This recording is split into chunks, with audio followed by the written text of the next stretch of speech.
the Mississippi River, they call her the Crescent City. Old New Orleans, retaining a lot of the flavor and passion of the past, but able to blend the bustling present and promise of the future with its personality. Not far from the levee, there's the French Quarter, Bourbon Street, and since 1935, New Year's holiday crowds in New Orleans for the Sugar Bowl game have gorged themselves on jazz, seafood, and fun, shouting themselves hoarse in support of their favorite teams. Every year you think the decibel count has reached an all-time level, but every year you come back and it's always higher. New Orleans is also the location of one of the architectural marvels of the world, the massive Superdome with a roof spanning more than 9 acres. And inside today, you talk about noise, my goodness, it's just going to be thundering and roaring. The green of Notre Dame, the Fighting Irish, and the red and black of Georgia. And ABC Sports presents the #1 ranked Georgia Bulldogs against #7 ranked Notre Dame. A man named Dooley will coach the Georgia Bulldogs against the Fighting Irish of Notre Dame today. And Dan Devine will coach his final game as the head football coach at the University of Notre Dame. Georgia and Notre Dame never met before in football. There isn't a seat available. It's been the hardest ticket to find anywhere in this part of the country. More than 75,000 people are here, including the President of the United States, for this ball game today that will have so much to do with which team claims the national championship in 1980 in college football. And this ABC Sports exclusive is brought to you by Chevrolet and your Chevy dealer with Chevette Monza Citation and the new Monte Carlo Chevys up ahead for 1981. By Light Beer, everything you always wanted in a beer and less. And by RCA's Color Track. Getting the color right is what Color Track is all about. Hello, everybody. I'm Keith Jackson, and from all of us at ABC Sports, a very happy wish for a successful and prosperous new year in 1981. And settle back now for an afternoon of fun in college football as these two teams, Georgia and Notre Dame, square off. And for the 4th time in the last 7 years, the Sugar Bowl game will have a bearing on which team is #1 when it's all done. Georgia Bulldogs come in 11-0, ranked #1. Fighting Irish 9-1-1, and they are ranked 7th and 8th in the major polls. This will be the 5th time that Notre Dame has gone into a postseason football game against a top-ranked team, #1. And 4 of the 5 times, the Fighting Irish have won the football game. This is really the first time that Georgia's ever had a chance to finish #1 when all the games were played. Second appearance in the Sugar Bowl for the Fighting Irish. They came here in 1973, beat Alabama 24-23 in a ball game I think we will always remember.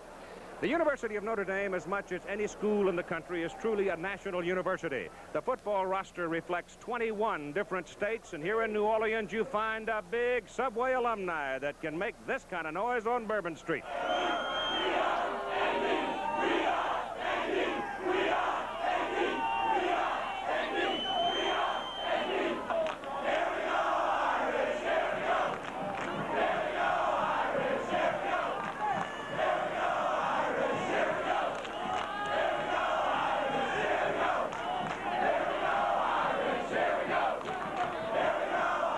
The University of Georgia is the Bulldog. He's a classic, purebred, white English Bulldog, and they call him Ugga. This is Ugga 3, going to his 5th bowl game today. And the Bulldog has triggered a cheer that is fast becoming a saying among the Georgia faithful, and it goes like this. How about them dogs?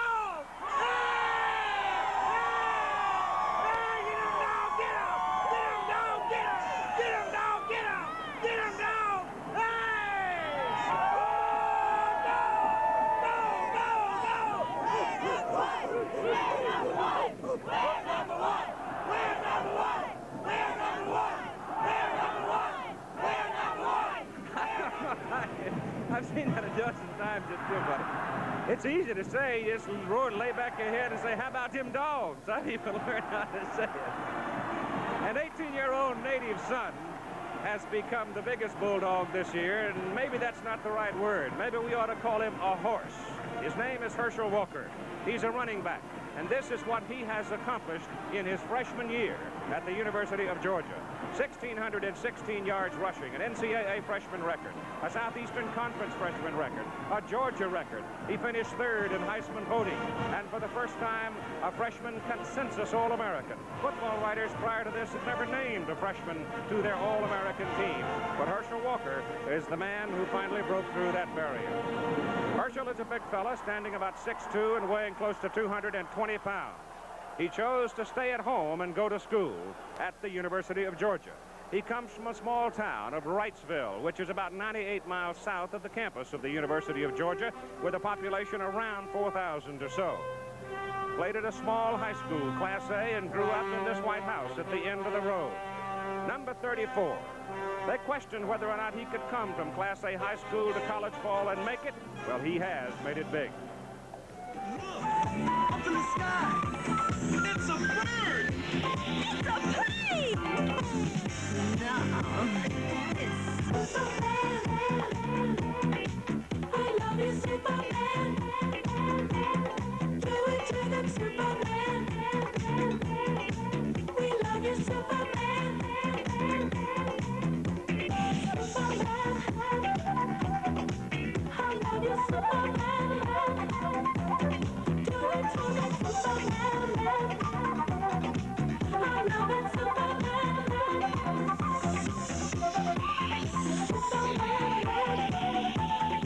I love my Superman. Do it to them, Superman. We love you, Superman. Superman. I love you, Superman. Do it to them, Superman.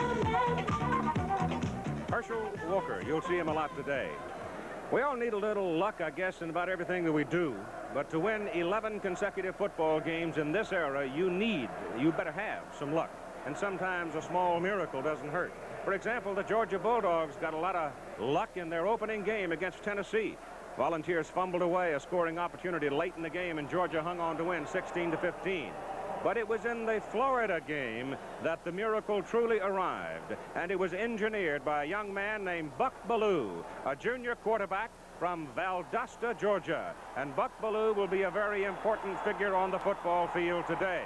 The Georgia quarterback against the Florida Gators was looking at disaster, square in the eye. But this rangy, blue-eyed, curly-headed kid did this. With 63 seconds to play, 92 yards away from the goal line, Florida leading 21-20. He took the snap and went back into the end zone. He eluded a Florida man. Then he spotted a friendly shirt. Lindsey Scott, wide receiver. Scott found some daylight, racing down the sidelines. Even his coach, Vince Dooley, was trying to keep up with him to cheer. And Scott found the end zone, and the miracle had happened for the Georgia Bulldogs as they defeated Florida by a score of 26-21. It is a play that will live forever in Georgia football history. And without it, they wouldn't be here today playing for a national championship. Buck Bellew and Lindsey Scott, the two youngsters who did it. As I mentioned earlier, the President of the United States, Jimmy Carter, native Georgian, is in among the crowd today to see the ball game with Mrs. Carter, Rosalind, sitting by him. And the Georgia band now in Hail to the Chief.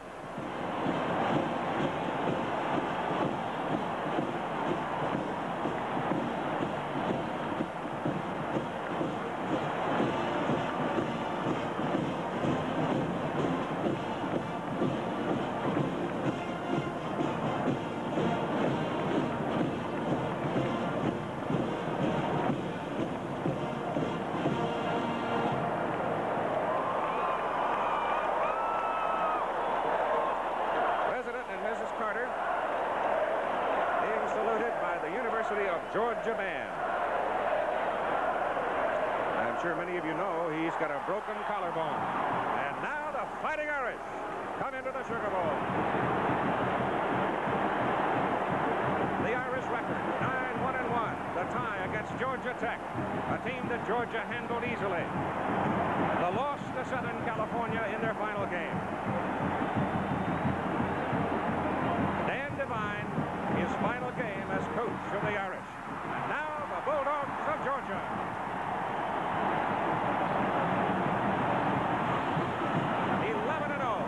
The opening game, as we mentioned, so close.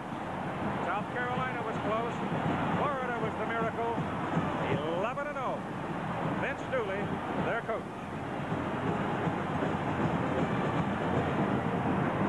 And working with us today is our analyst, Frank Royal, who's been to 11 Sugar Bowls. Now, you've got to know every back street in town. I learned very, very early about Bourbon Street. I was very lucky. Yeah, you don't have any scars. You must be all right. I think the two words amongst all of the literature you've compiled in researching these two teams, Frank, were finesse for Georgia, muscle by Notre Dame. Very definitely. Georgia are basing their offensive and defensive plans on the assumption that they must use their speed and quickness and make the big play. And I'm not speaking about just offensively. They have Scott Warner, All-American defensive halfback that leads the nation in punt returns. He leads the nation in yardage returned on intercepted passes. Georgia must strike quickly if they're to win today. Buck Bellew, Georgia quarterback, got to be looking for the short pass route. Very definitely, Keith. They're going to throw a lot on first down and second down, and they're going to use Herschel Walker, number 34, in a new role. He would be a pass receiver trying to devise methods to get the ball to him where he can use his speed outside of the powerful Notre Dame defense. Been questions all week, in fact over 2 weeks, as to which man would start at quarterback for the Fighting Irish. The freshman Blair Keel, who made most of the starts, or the senior Mike Corey, who made the initial start of the year. Well, being in the 12th game of the season and not knowing who your quarterback is not a good situation, because your team can possibly take sides, and that would be detrimental to Notre Dame's cause. But I believe that coaches will turn normally to their senior experience, and that, of course, is Mike Curry. And he had a great game against Southern California in the second half. He gave them the spark that they needed, and I think that will have the effect on this team today. Notre Dame has been here a long time, coming here to train because of the cold weather up in South Bend. Georgia and Notre Dame both practice their teams now, first offense against first defense, and you normally don't do that. No, you don't.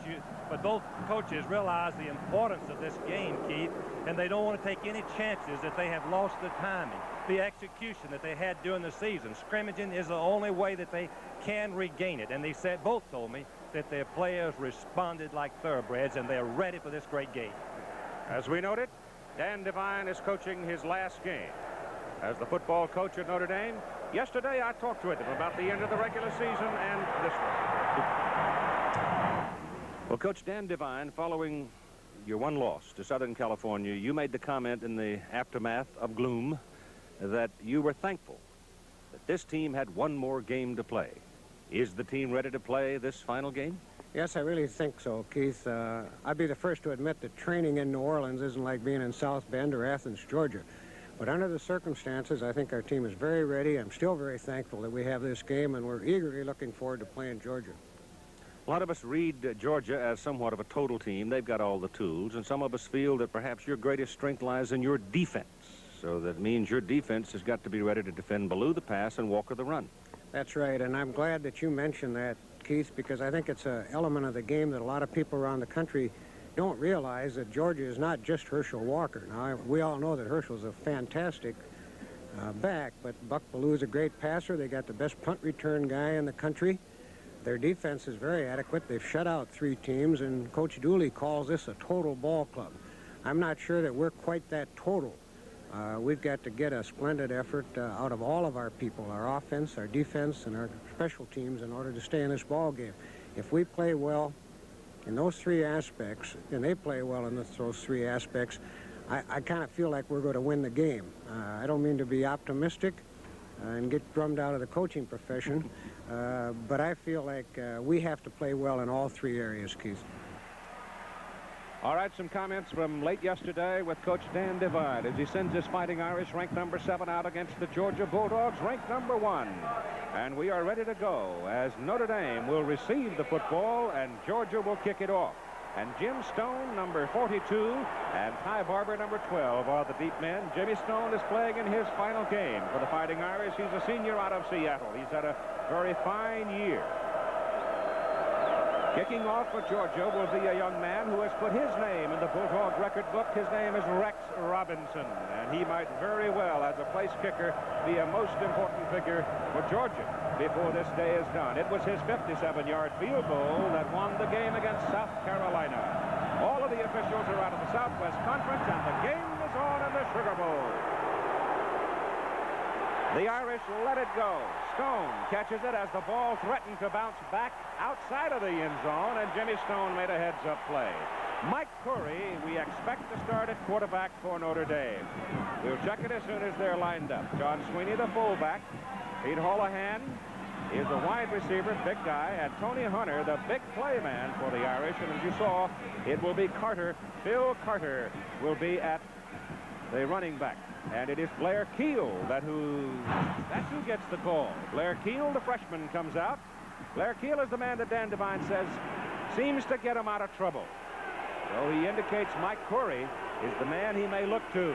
And Keel will go long, throws it as far as he can for Tony Hunter, and he can't come down with it. Mike Fisher just barely broke it up. Tony Hunter was gone. Keel just simply didn't throw the ball far enough. Frankie, but he'd thrown it another 2 feet. It's touchdown. It definitely was, Keith. You can see Hunter gets in behind Fisher, number 31, and the ball goes right through Hunter's hands. Fisher really had very little to do with it, except he might have shielded his vision a bit. But Notre Dame now does exactly what they said they would do, go for the big one on the first play. They go to the I formation now, and Keel will go back and throw it again. He swings this one out to Phil Carter, and Carter gets 2 big blocks to get around the corner, and he is caught. Only one man had a real good chance to get him coming down the sidelines as number 22 goes for 22. It was Tom Thayer that really got him around the corner. What a beautiful executed play. Drop back screen, and we're going to watch the right guard Thayer and the center 57 Scully, All-American, make the key blocks right there, both of them. And Carter turns up and makes a nice gain on the second play of the game. And Notre Dame is operating with a first down at their own 42. First and 10 for the Irish.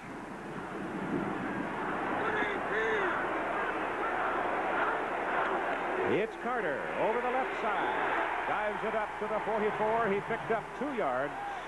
And the Fighting Irish front now. Mike Shiner at tackle. He is 250 pounds. Randy Ellis, a 251-pounder. John Scully, 255 at center. Thayer, 258 at guard. Posderick, 260 at tackle, 6'9". And the tight end, Mastak at 227. It's a very big football team. Second down and 8 at the Notre Dame 44. Georgia with a 6-man front. Keel on the roll, has help. Caught from behind, dropped at the 46. Eddie Weaver, the nose guard, was hunting the quarterback and found him. Have a look at number 61 doing his thing. Eddie Weaver is very strong. He only stands 6 feet tall, but he weighs 270 pounds.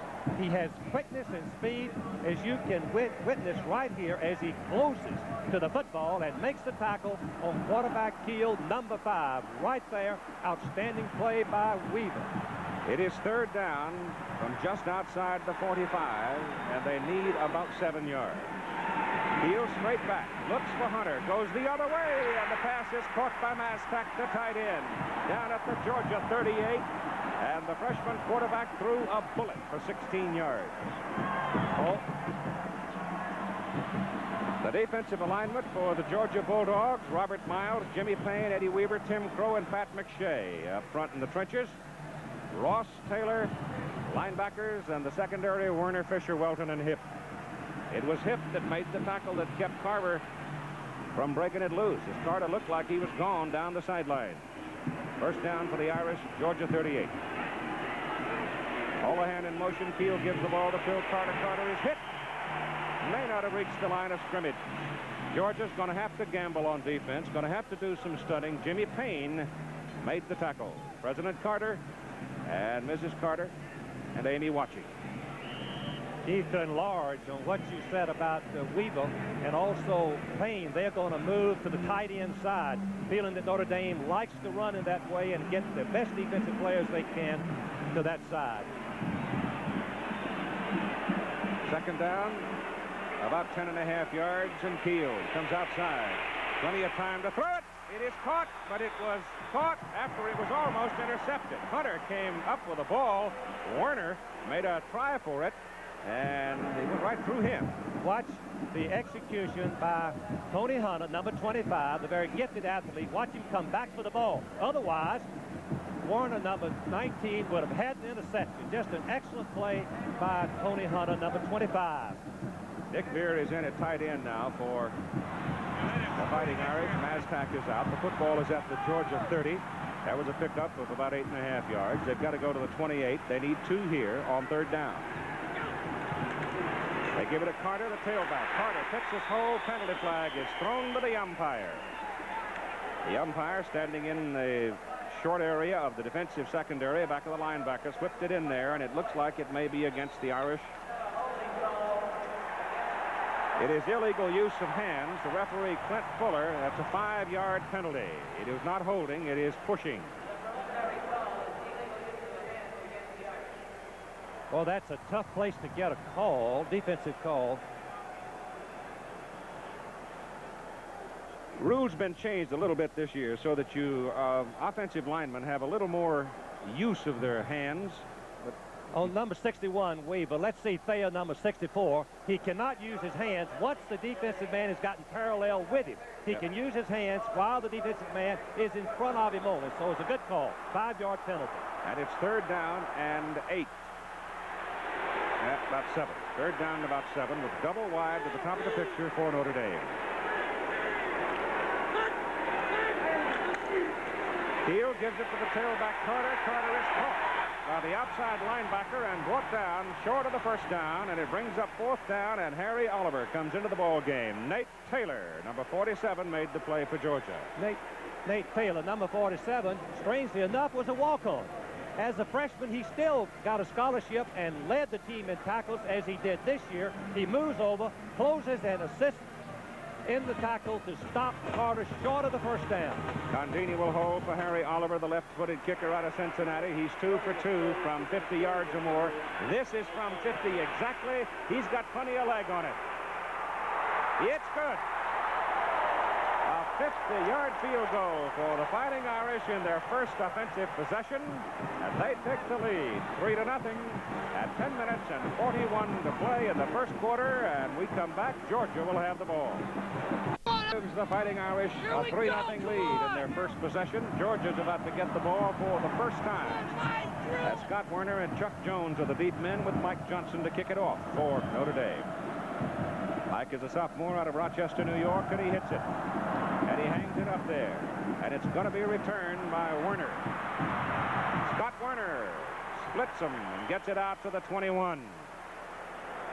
The starting backfield for Georgia, Buck Ballou from Valdosta. We talked about him. Jimmy Womack, birthday today for Jimmy, the fullback. Herschel Walker, well known now. Amp Arnold will not start the ball game. Chuck Jones should be in there at the flanker spot, and Lindsey Scott is the wide receiver. I'd also say that Tim Huffman started at guard for the Fighting Irish in their first series. Here's Georgia now, first possession of the ball game, down 3-0, first down at their own 21. Ballou gives it on a little delay to Herschel Walker, and Walker is out to the 24 for 3 yards before Scott Zedek and Pat Kramer bring him down. The offensive line, Jeff Harper, a 240-pound tackle. Jim Blakewood, a 230-pound guard for Georgia. Wayne Radloff at center, 230. Tim Morrison, big guard, 260. Alongside of him, another 260-pounder, Nat Hudson at tackle. And Norris Brown, the tight end, 215 pounds. Second down and 7 for the Bulldogs. And they turn, give it to Walker. Walker trying to get outside. Does get outside. Penalty flag down. Look out for this one. Herschel Walker got it across the 30 and close to a first down. But look out for the penalty flag on that kind of a play on a sweep. It is easy to clip. Also easy to hold. Here it is. Holding. Offense. Clint Fuller heads the officials team, all of them out of the Southwest Conference. Lewis Shuffle, Red Shaw, Fuller and Shaw their last game. They retire after this one. Mike Wetzel, Ron Underwood, and Jim Evans. It's a good team of officials. Keith, and the penalty that will be assessed against Georgia will be 15 yards, 10 yards, half the distance to the goal line. But it's a big penalty, major penalty. Puts Georgia in a real hole now. Carney Norris is into the lineup at tailback, replacing Walker for the moment. Of course, they may move Walker out, put him in a different position. Chuck Jones is going in. Amp Arnold, who had gone in on the last play. Arnold has had a knee problem, hurt it in the Florida game, and really hadn't had much work. And Vince Dooley a little fearful that Amp might not be on top of his game. They'll miss him, too, because he is their big playmaker, one of their big playmakers.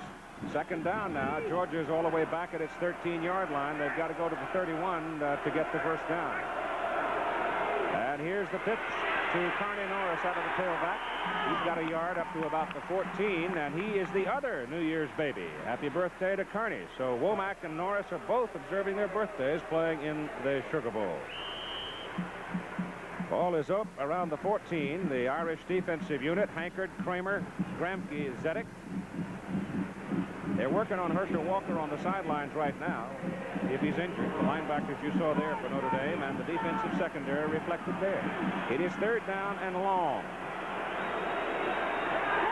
Pressure's on Ballou. Can't get away. Brought down behind the line of scrimmage by Joe Rudzinski, number 51. Rudzinski got him back at the 6.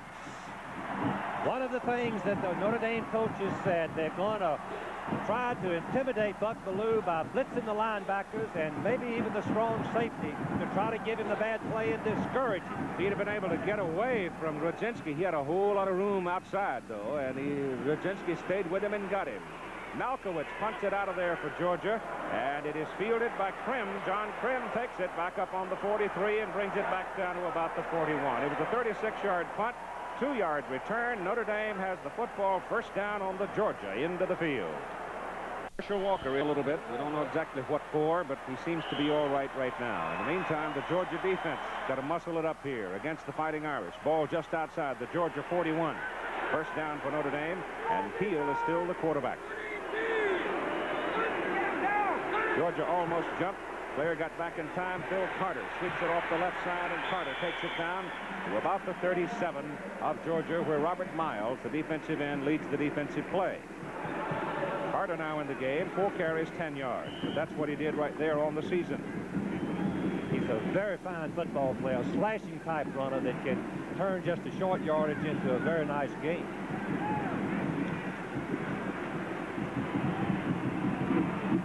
Second down and a little more than 5.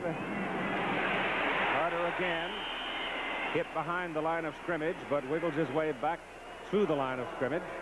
It was Frank Ross, number 48, a senior from Greenville, South Carolina, who penetrated and took away the quickness of Carter with the contact. The fullbacks for the Irish, Sweeney and Buchanan, are bringing in the plays, and right now John Sweeney, number 33, has come in with 35, Buchanan going out.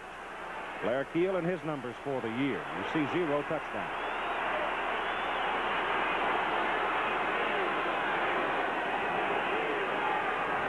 Look at Georgia stunning, blitzing, crashing, trying to get the pressure on. And the pass is thrown and completed by the freshman quarterback. Keel was in the grasp of number 41, Pat McShay, defensive end, and he just muscled it downfield to the tight end Mastak. You can see that Keel has some mobility. 41, McShay nearly makes the stop right here, but Keel turns and throws, and Mastak, who has tremendous hands, makes the reception for the first down. Oh, Blair's strong, isn't he? Yes, he is. 200 pounds, 6 foot tall. It's the first down at the Georgia 30. Double wide, top of the screen, new offensive set for the Irish for this ball game. Give it off to the tailback, Phil Carter, the sophomore from Tacoma. Hits down to near the 27. That's Tacoma, Washington. The muscle of Notre Dame. They are very big along the front. 250, 265, 255, 258, 260. And it forces Georgia to gamble on defense. To enlarge on what Keith said, Georgia will have to move their men around into the gaps so that their defensive men will not be lined up head on the big Notre Dame offensive linemen. Second down, 7.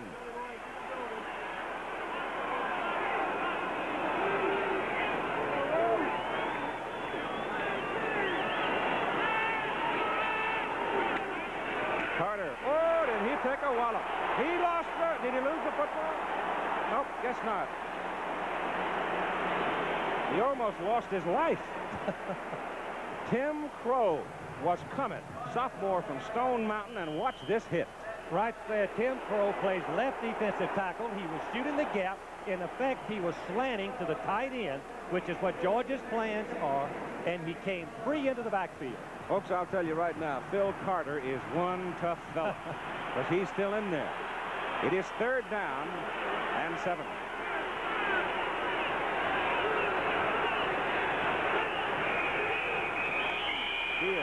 Too much time, I think. Very definitely a big mistake for the Notre Dame football team, Keith. Well, there was a penalty that stopped them last time, and they settled for 3. What happened is that Georgia had the blitz, moved in with their ends, single coverage, and Keel tried to change the play, go to a 101 pattern to Hunter, but time caught him. Irk Russell, is the fellow who is the defensive coordinator for Georgia, and he's done all kinds of things with his defensive unit and getting ready for this ball game. He's been with Dooley for all 17 years at Georgia.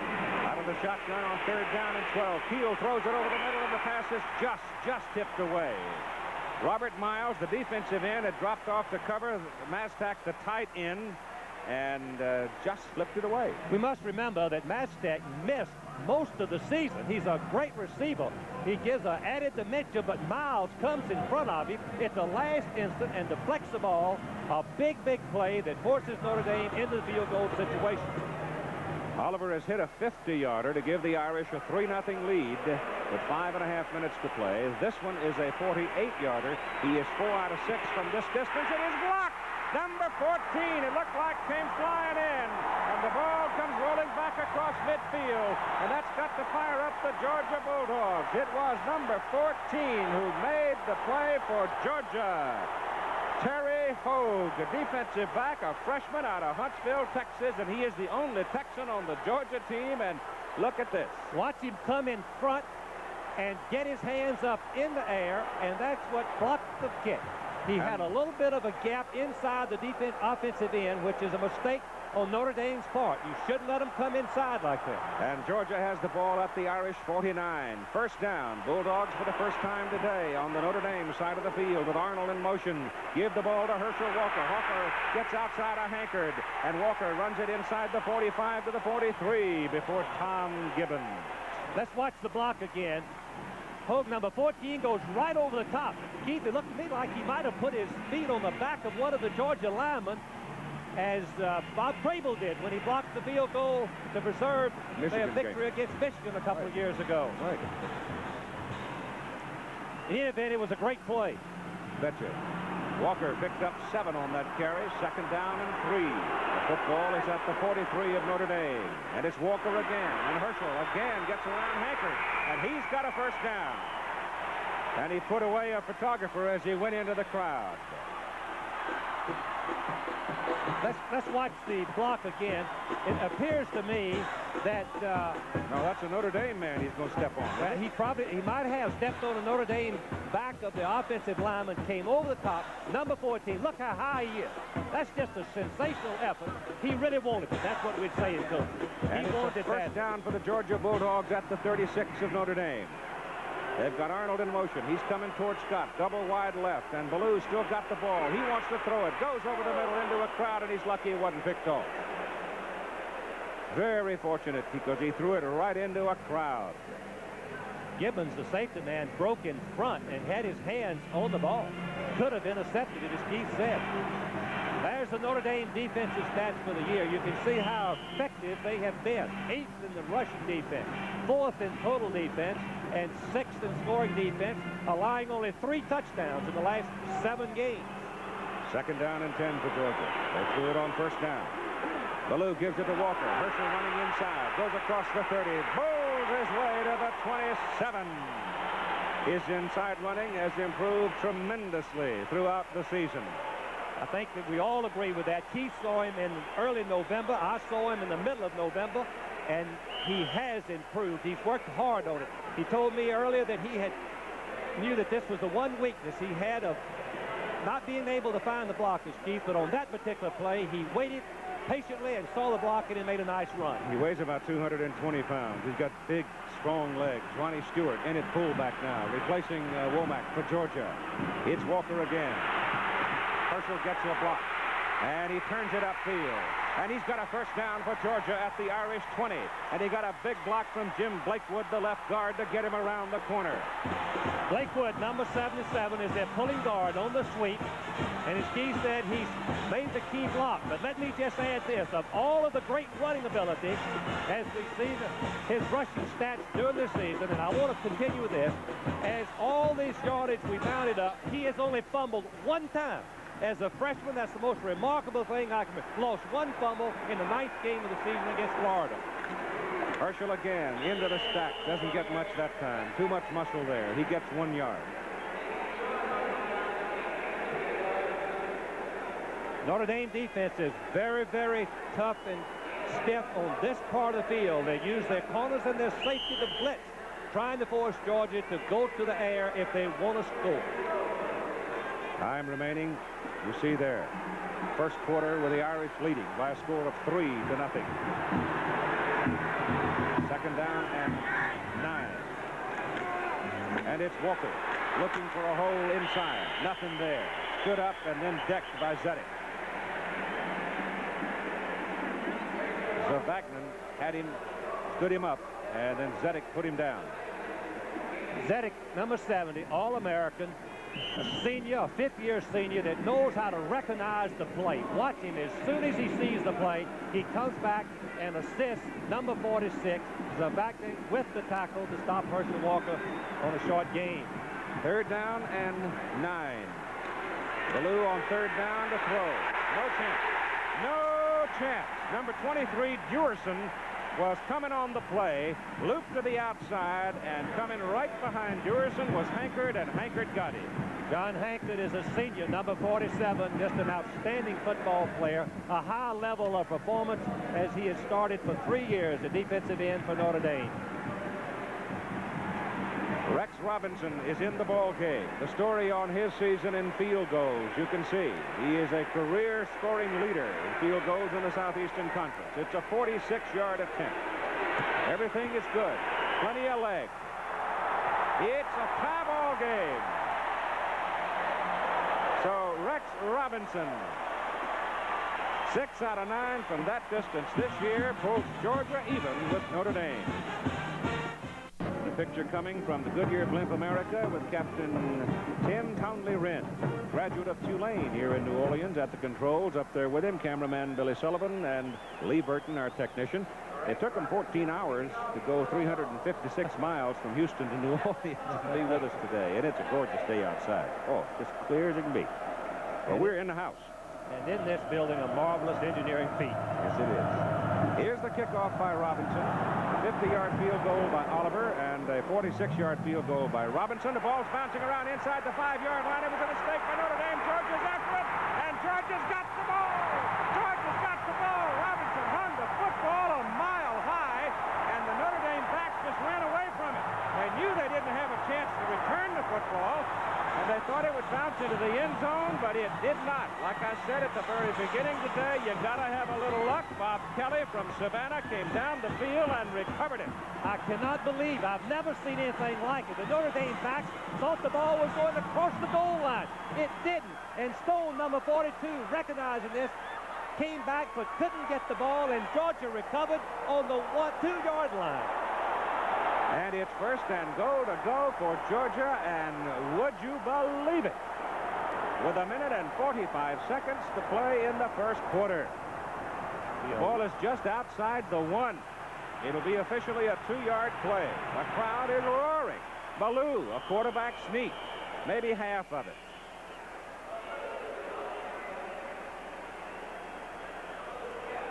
That is startling. But obviously, the kick was a mile high in the air. You see Georgia's takeaways were most pronounced, led the nation this year.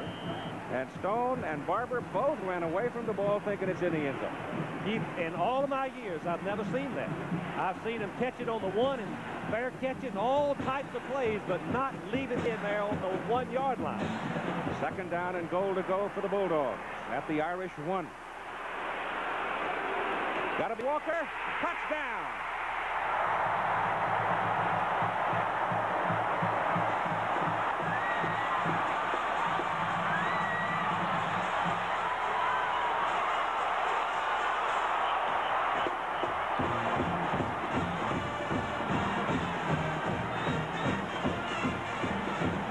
See it again. Walker is going right behind all Southeastern Conference Morrison, number 76, all Southeastern Conference Hudson, number 66, right behind him for the touchdown. Extra point try by Robinson. He's made 101 in a row. He missed the first one as a freshman, has not missed since. He's got 102. So with 1 minute and 4 seconds to play in the first quarter, the Georgia Bulldogs take advantage of opportunity and take a 10-3 lead over Notre Dame.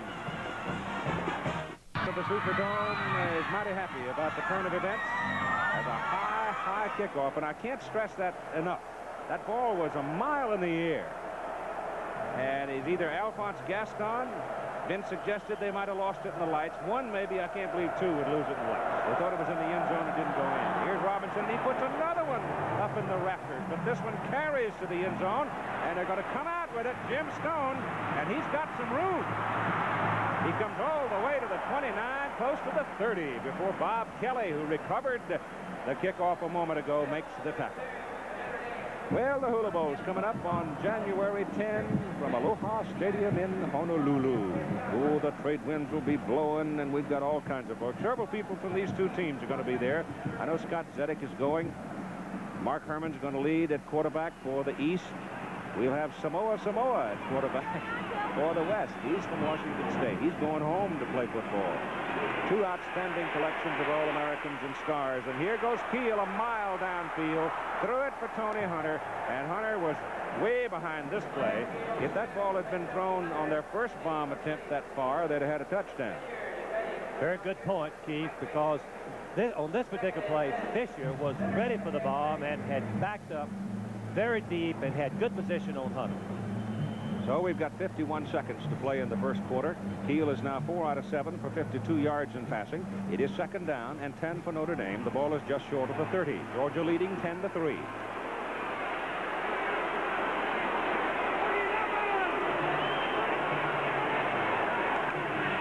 Keel rolls. Getting some heat. Gets away and gets outside to about the 36. Pat McShay, a senior out of Anderson, South Carolina, almost got him. McShay had his hands on him a while ago, and he still got a pass off and completed it. The mobility of a quarterback is so important. McShay is a very fine football player, one of Georgia's best. They'd like to have him rushing the pass twice so far. Keel has escaped and made a gain, one completed pass, and a nice gain on the run. Well, you got a guy named Dooley coaching the opposition and a fellow named McShay trying to tear your quarterback's head off here. The Irish are after the Irish.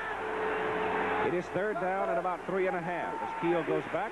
Blair's in a little trouble this time, and McShay finally got it. Pat finally got it on his third try.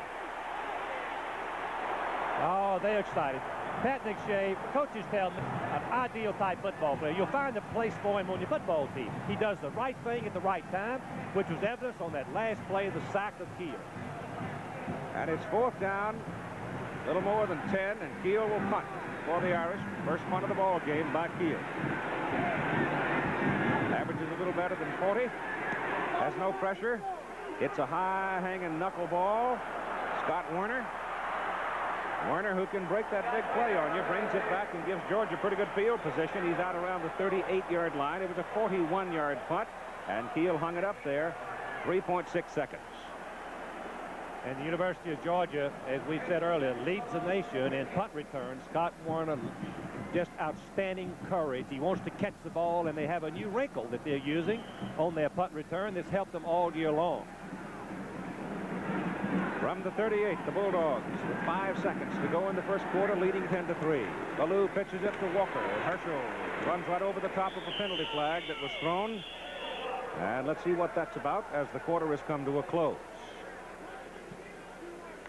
So while they talk about the penalty, we will take this timeout after quarter number 1. Georgia 10 and Notre Dame 3.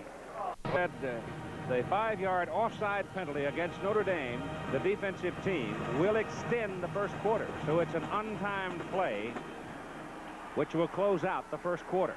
So this one goes into the book in number 1. It is first down and 5, Georgia. From the 43, Ballou wants to go deep with it. He does. He's got a man, and it goes right through his hands. Norris Brown, the end was open, and the ball went right through his hand. Was a sensational throw from Ballou. It's a fake to the right, which holds the defensive right halfback Krim just momentarily. Brown is a tight end, and I'm sure that Krim didn't think that he could run as fast. He has a 10-flat hunt speed. Watch the ball go right through his hands. Would have been a sure touchdown. Oh, Norris, are you going to remember that one? Now the quarter is officially over, and there are the numbers. First down, Notre Dame 3, Georgia 2. Both teams have moved the ball. Georgia is the surprise in the passing with 0. Notre Dame is the surprise with 52 yards passing. Walker has picked up 34 yards in the first quarter. Tonight, a special feature here on ABC at 9:30 Eastern, 8:30 Central, and 9:30 Pacific, Invasion. It's an exciting program. We'll tell you more about it as time allows. Meantime, Georgia on second down and 5 from the 43. Give the ball to Walker, and Walker can't find any room in the middle. Coming back from his defensive end position, John Hankard, the primary tackler. Walker on the draw play as we watch the Georgia defensive coach flash in the plays from Coach Dooley. But Walker had no chance on that play. Hankard was right there. It'll be third down and 5 from the 43 of Georgia. Norris Brown had it in his hands and let it go. And he was wide open for a touchdown. Ballou on a roll. Gets pretty good protection, but he's using too much time. He has nobody to throw it to. He's hit on the sideline.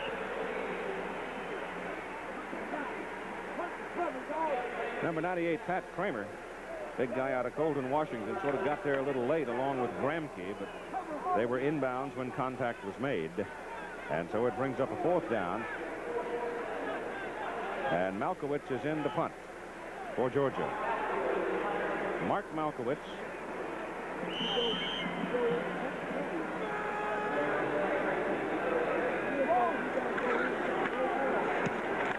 Is a dandy. Oh, that is a howitzer over the head of the Notre Dame people, and this one does go into the end zone. I think that's what they thought earlier, except that one didn't. But that was a honey of a punt, 59 yards, and according to Mike Swanson's stopwatch, was in the air 4.2 seconds. That's a long hang time. Season premiere of the Pro Bowlers Tour comes up live from Anaheim, California, except on the West Coast, where it'll be seen in its regular time period of 4 Pacific time.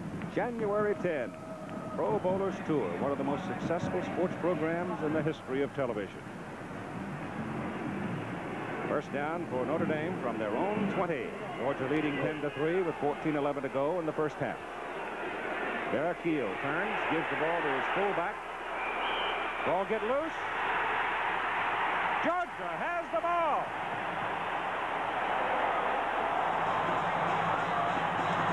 Georgia man comes out of the bottom of the stack with a ball. Chris Welton, the rover. He saw it come loose from the fullback, dove in there, and came up with it. Young Chris Welton is a finance major, had a 4-point average during this past football season when Georgia was gaining the #1 status. Here we see Sweeney, the fullback, who doesn't carry the ball very often. He's hit hard by the linebacker right in the hole, and the ball is on the ground. You can see it, and number 10 comes in and makes the play. And here goes Herschel Walker to the 15. He's down to the 10 and out of bounds, just short of the 10. Georgia recovering the kickoff on the Irish 2 scored the touchdown, and now Notre Dame's turned it over out at their 22, and the Bulldogs have it first down just short of the 10. Walker now on 10 carries with 46 yards. And that could have been one of his best because he was hit at the line of scrimmage by Grudensky, number 51. Durson hit him 5 yards down the field. He broke both tackles and went on to the 10-yard line. Walker lines up, the eye back. Ronnie Stewart in motion. They've got the two blocking fullbacks in there. Buck Bellew on a roll. He's running for the corner. He's down to the 5. He's out of bounds down about the 4, maybe the 3. Johnny Krim saved the touchdown for the Irish. Just great execution on Bellew's part. The receiver, Brown, was in the end zone but covered. He had only one choice, Bellew did. That was to turn up the field, and he did decisively for a big gain instead of a loss or a possible interception. The ball is just short of the 3. They could conceivably get a first down without scoring, but it'd have to be very close to the goal line. Walker, sweep to the right, good blocking. He's in there.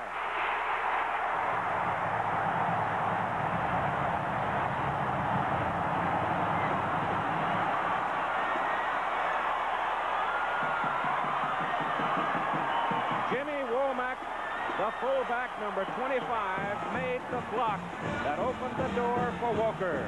Most often from the I formation, when you see the tailback make a good run, number 25 is the fullback.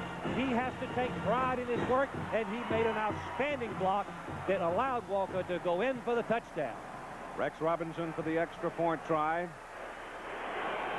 Jim Broadway will hold it. He's got 102 in the record book. He's got 103 in the record book without a miss. And the Georgia Bulldogs, with 13:49 to play in the first half, have taken a 17-3 lead over Notre Dame. And here's the Walker touchdown run. But look for number 25 and the big block here. The fullback normally makes a roll block on this. He's going to usually takes his shoulder, and he's going to go down and knock up number 19, Krim, right on the ground. As Walker goes in for the touchdown. And we'll be right back after this word. 7th Sugar Bowl game. The Georgia side is roaring. It's quiet on the Notre Dame side of the house. And the reason for it is Georgia has taken a 17-3 lead, as you see the numbers there, on Herschel Walker's second touchdown of the ball game. Jim Stone and Ty Barber, 42 and 12, are deep as Rex Robinson will kick it off for the Bulldogs. Georgia, the only team in Division 1A to make it through the season without a blemish on their record. And Stone's coming out with it.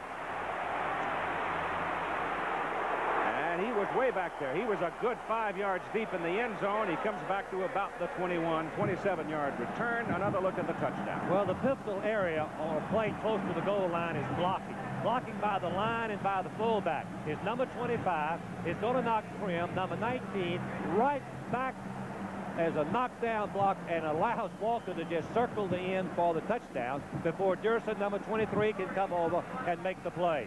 All right, Mike Curry, senior, Sioux City, Iowa, now at quarterback for Notre Dame. Mike Curry, who started the season against Purdue, had a big day. Showed up for the second time, really, against USC. He's in there now. Give it to Carter. Bill Carter busted over the right side and goes for about 8, maybe 9 yards. Gets it out across the 30. It's not unusual for a team to add plays and formations in the time they have between the last game of the season and the bowl game. And Notre Dame and Georgia have added some things for this ball game, hoping that they can come up with a surprise and have some big plays. Ball is at the 30. Second down and about 1.5 yards for a first down.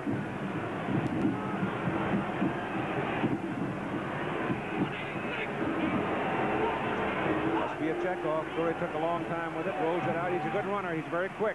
He's got a first down, turns it upfield, and goes across the 40 to the 42. So I think he did check it off. And that was the play that the coaches of Notre Dame said was the key for Curry in this ball game. It's a run block option, one receiver, as the Georgia man is hurt. That's Will Forts, linebacker, number 42, down on the field for Georgia.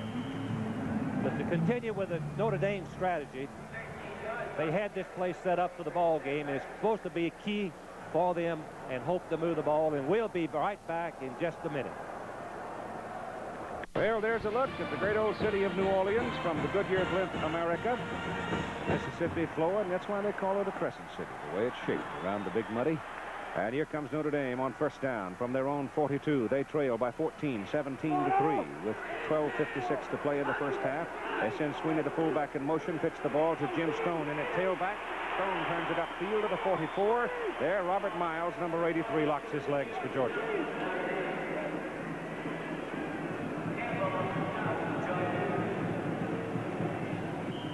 Jim Stone played quite a bit during the middle of the year when Phil Carter was out with a severe thigh bruise and had some big ball games. How about them dogs?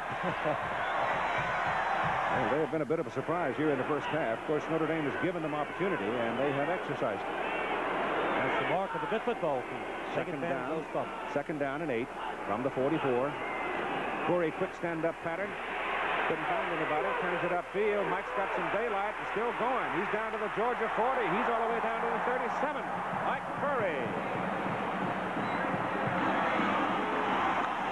He gained 22 yards on that canter. He looked for Hunter to the right, but then the middle was wide open, and he took it. That's just experience, because Hunter was covered on the quick pass, and the one thing the quarterback does is try to go right up the middle to avoid any loss, but Curry has good speed. Watch him break through the arms of some would-be tacklers, and finally Williams, number 9, and Hip, number 49, bring him to the ground. And it's first down, Notre Dame. The ball is at the Georgia 36.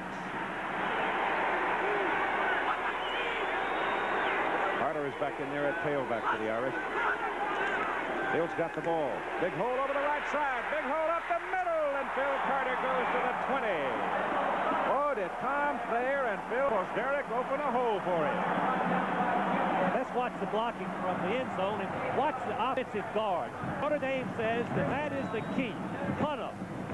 Huffman, number 78, weighs 290 pounds. The fullback Sweeney makes a block on Taylor. Ross is blocked by Huffman, and Carter goes right up the middle for the big play. You never saw the defensive left side of the line at all. They were taken out early as well. So picture perfect execution. First down for Notre Dame. The ball is at the Georgia 20. Corey looking, can't find anybody, and he's going to lose a yard or so. He was looking for Hunter again on that quick send-up pop play, but Georgia, for the second time, covered it well. Scott Werner, number 19, was a left halfback covering Hunter, and he played it very smartly because Georgia has very little depth to defend against. Notre Dame's close to the goal line, and he played him close. It would have been a risky play for Curry to throw it, and he didn't. Second down, 11, Georgia 21 for the Irish.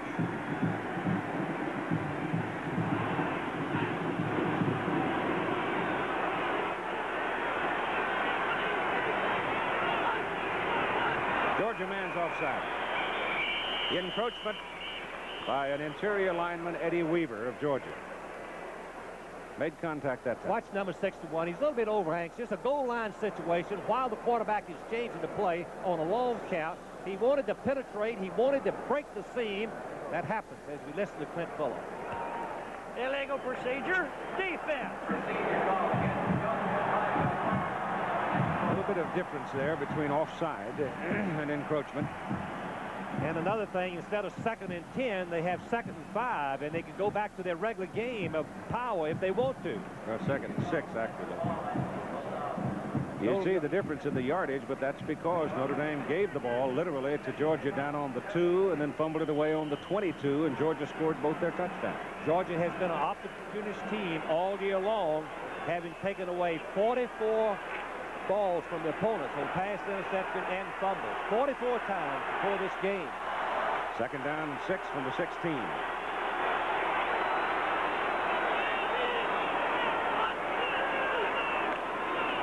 Corey gives it to Stone. Stone's hit behind the line of scrimmage and decked all the way back on the 20.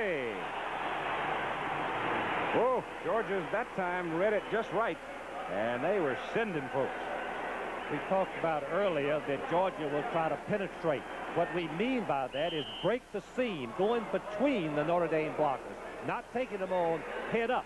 That's what happened, and that was the reason the play had a lost yardage. There's the man right there without the hair who has put the Georgia defensive scheme together, Irk Russell. Ball is back. They've actually got it on about the 19 of Georgia, and Corey on a roll. Mike getting blocking, going to run it. He's quick. He gets it back down to about the 12. He is short of the first down on 3rd down, and probably we'll see the Irish field goal unit.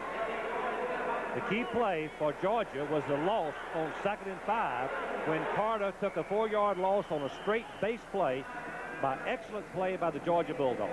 Time is called, charged against Notre Dame with 9:01 to play in the first half. They want to think about their situation, trailing in the game 17-3. The last 3-4 days down here in New Orleans have just been spectacular. Blue sky, warm, and it's like that today. But we've got 77,895 folks inside the Superdome, which is a new Sugar Bowl record here. And the Fighting Irish of Notre Dame are going to go for the touchdown. The ball has been marked short of the Georgia 13, and they've got to go very close to the Georgia 10. They need about 3 yards on 4th down.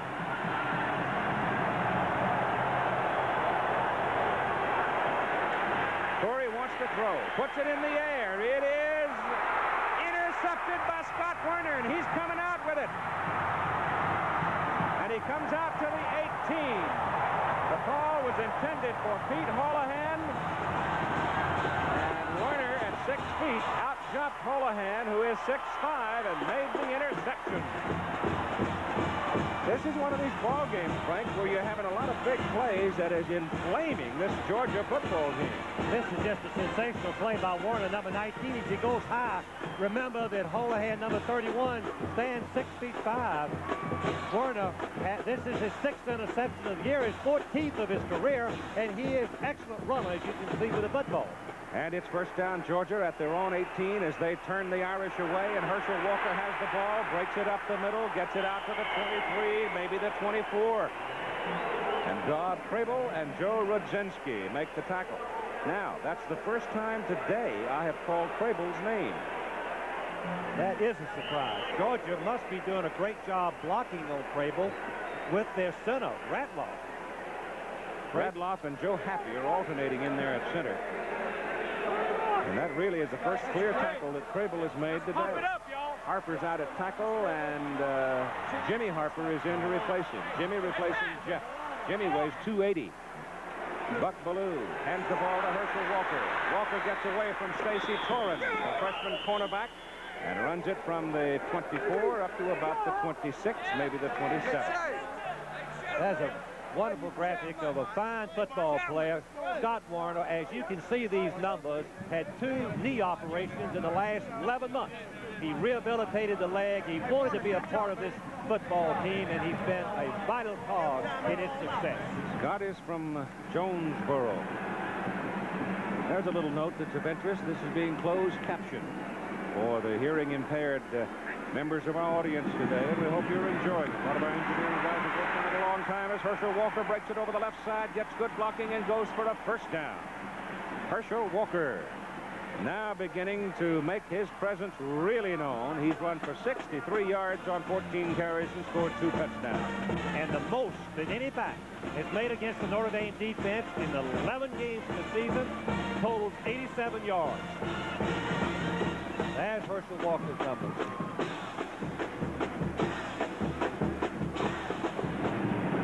First down, Georgia.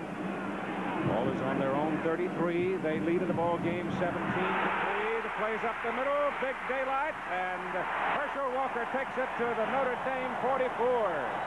He picked up 23 yards on that blast up the middle. He's now got 86 yards. Watch what happens on the blocking up the middle. Walker explodes, and when I tell you he explodes, as you can watch Crampton get pushed inside, Zavagnin cannot come back.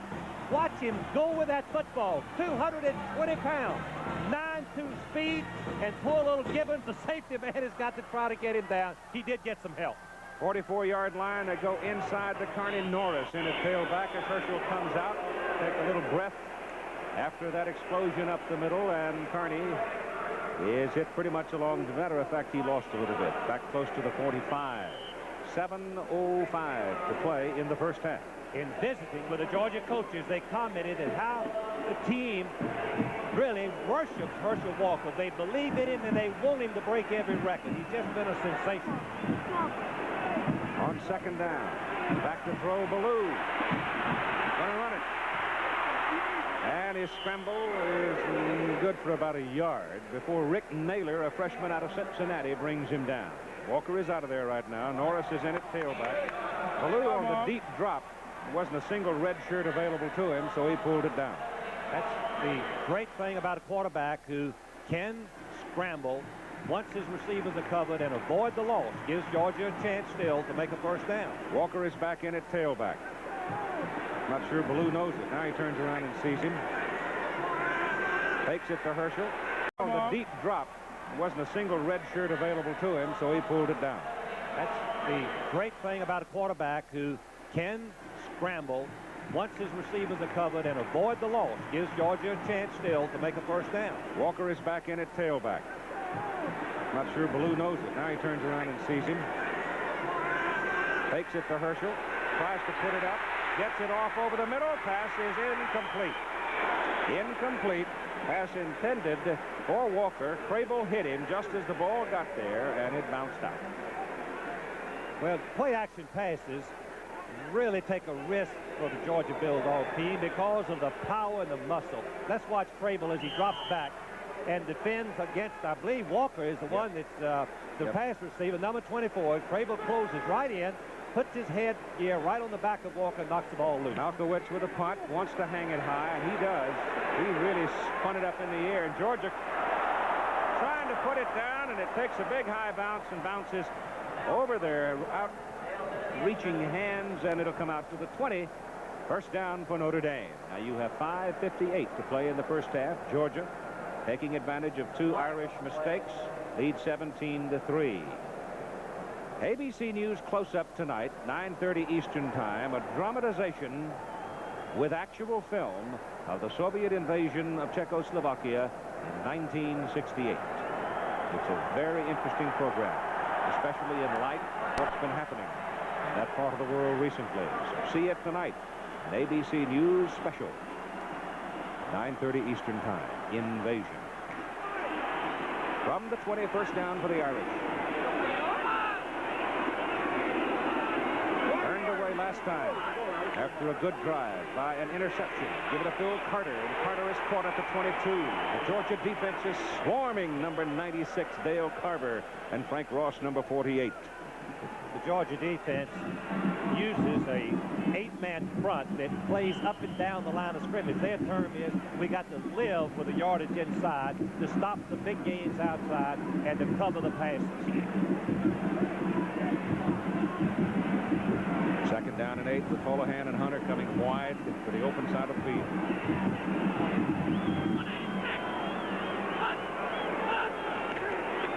Corey gives it to the tailback.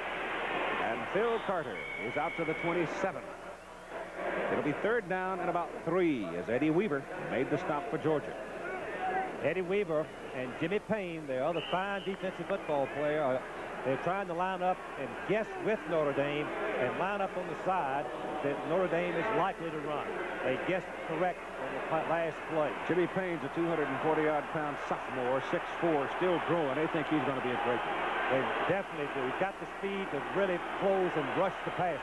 Third down, 3 for the Irish.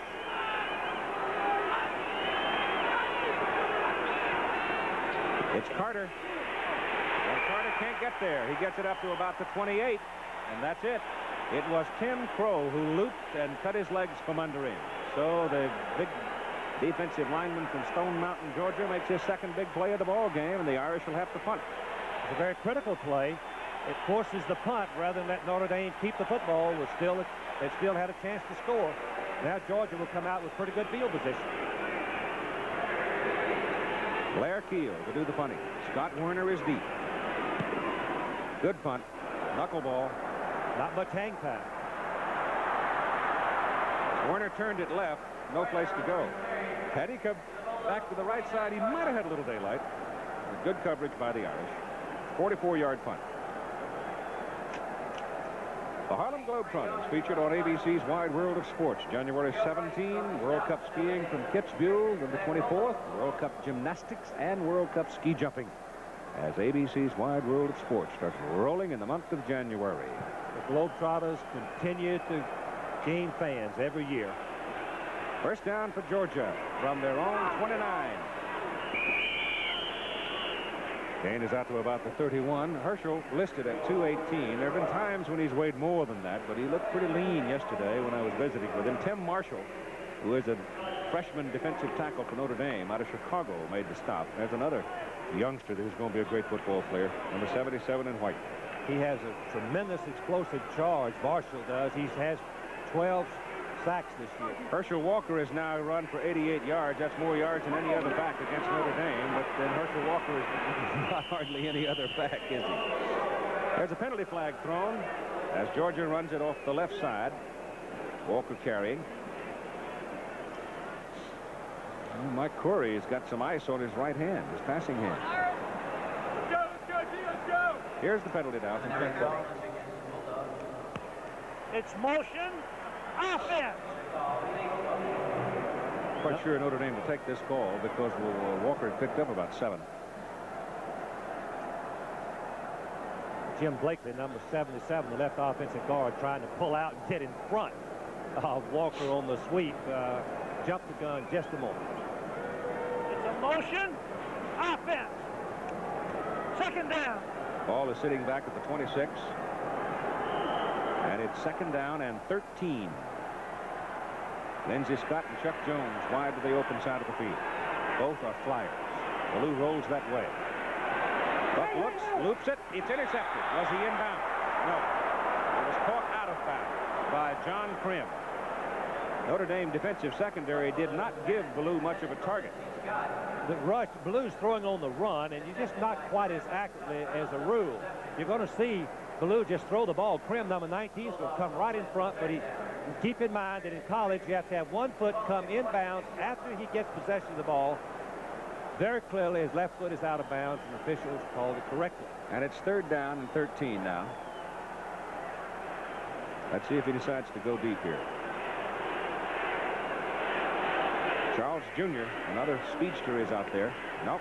Give the ball inside. And Walker thunders up across the 30 to the 32, close to the 33. They look like they'll mark him short of the 33. That'll bring up fourth down for Georgia. And Mark Malkowitz in the punt. Walker now with 95 yards on 17 carries. Third down and long. That ends this under circumstances. Short time to go before the clock. Precautionary tactic. Don't throw it. Give it to Walker. Hope he can make some yardage.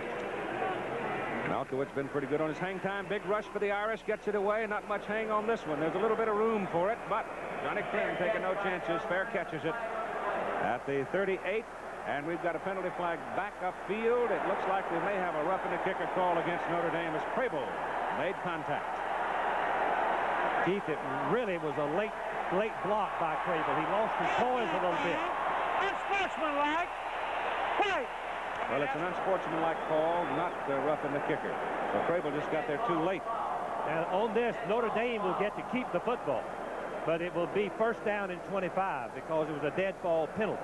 That's what it appeared to be.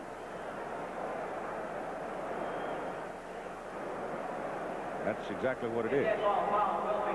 So the Georgia defense, which has been a big surprise in its ability to control the Irish, though the Irish made 2 mistakes that resulted in the 2 Georgia touchdowns. The thing that has been surprising to me, Frank. Foul. Unsportsmanlike. Right. Right. The thing that I have been most surprised about so far in the ball game is the ability of the Georgia offensive front to keep the Notre Dame defense backed up. That's an interesting point because we all thought, including Georgia, that they might not be able to stop the Notre Dame power. But Notre Dame has run wide against the wide tackle 6, which has the weakness up the middle. Too often. Dead ball foul. Unsportsmanlike. Right. Okay, Clint. Ball is at the 23. Blair Keel is back at quarterback now for the Irish. So far, they haven't found a quarterback that could stick it in the end zone. We saw Corey with ice on his hand a moment ago, his right hand. Keel is 4 out of 7 for 52 yards. He started. 2:40 to go in the first half out of the shotgun. Blair Keel. He hums one down the sidelines and throws it into the bench. Mastak was over there. Was it Hunter? Unfortunate for Notre Dame, Hunter was wide open. Keel just had too much on the ball. Hunter, the defensive back, Warner, was playing him very loose right before the half, very wisely to play him loose, and Hunter had a chance to make a big play, but Keel overthrew it. Eddie Weaver, 61, has come out of the ball game at middle guard now for Georgia, and that'll put Kevin Jackson, a 255-pound sophomore from Cartersville, in the ball game. Second down and 10 for the Irish. Jimmy Stone, tailback, caught behind the line of scrimmage. Number 91, Tim Crow, with his 3rd big play of the ball game. Let me go back to that penalty, Frank. It was a dead ball foul, unsportsmanlike conduct. It was a late hit. After the whistle had blown the ball dead, Notre Dame had already accepted the football on the fair catch. Thus, the penalty was imposed with Notre Dame keeping possession of the ball and losing 15 yards. Is that right? That's what I said, I thought earlier, but yes, that's exactly right. Dead ball foul, first and 25 for Notre Dame. Now it is third, and quick kick. Nope, give it a reverse to Phil Carter. Carter with a lot of room, and penalty flags it down. I think Phil left a little too soon. We'll see. I don't know if it was Phil or not. He might have taken a step forward and then come back, or it might have been inside, but we'll see. Linesman threw the flag. Motion. Yep. Offense. Well, that's another penalty that's been hurting Notre Dame all through the football game. Yeah, just wiped out a 21-yard run right there by Phil Carter. You've got 1:52 to play in the first half, and Georgia leading 17-3.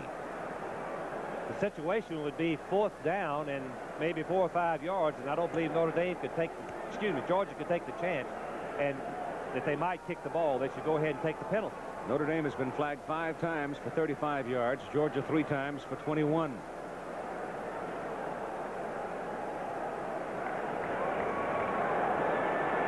Well, you've got 1:52 to play.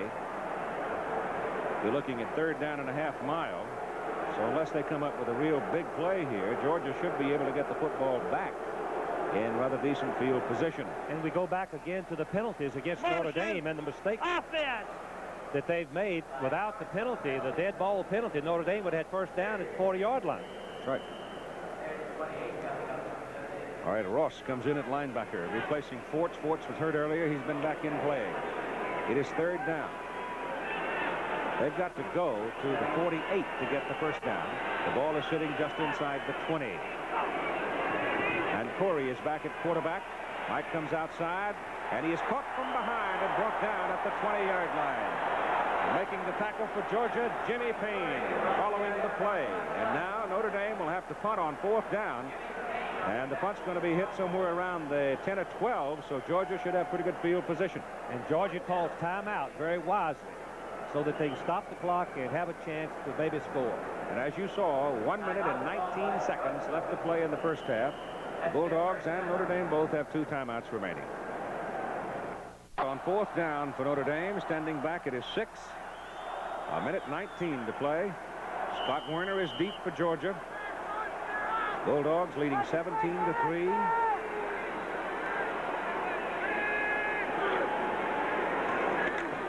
No pressure on Keel. His kick is away. It's a good one for Werner. He's going to take it at the 40. Looks for a little hole. Finds a little bit. Makes some more and runs it back to the Notre Dame 47. Mike Bushka brought him down.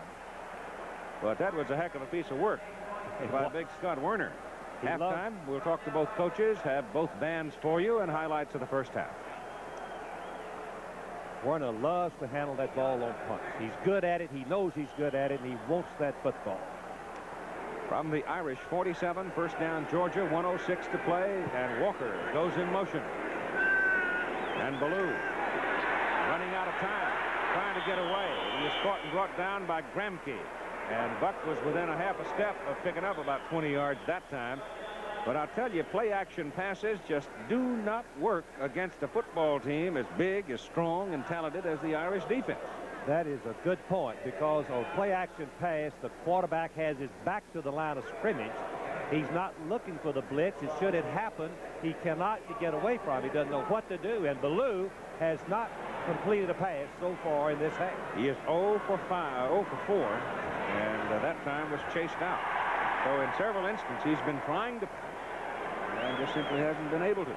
Notre Dame's front 4 are so big and powerful that they can put a rush on the average football team, particularly on a play-action pass where the linemen fire out and try to make their pass protection block look like they run. Notre Dame doesn't buy that. They just keep coming. 55 seconds to play in the first half. Georgia has 1 timeout remaining. But the Bulldogs are sitting on a 14-point lead. How do you do?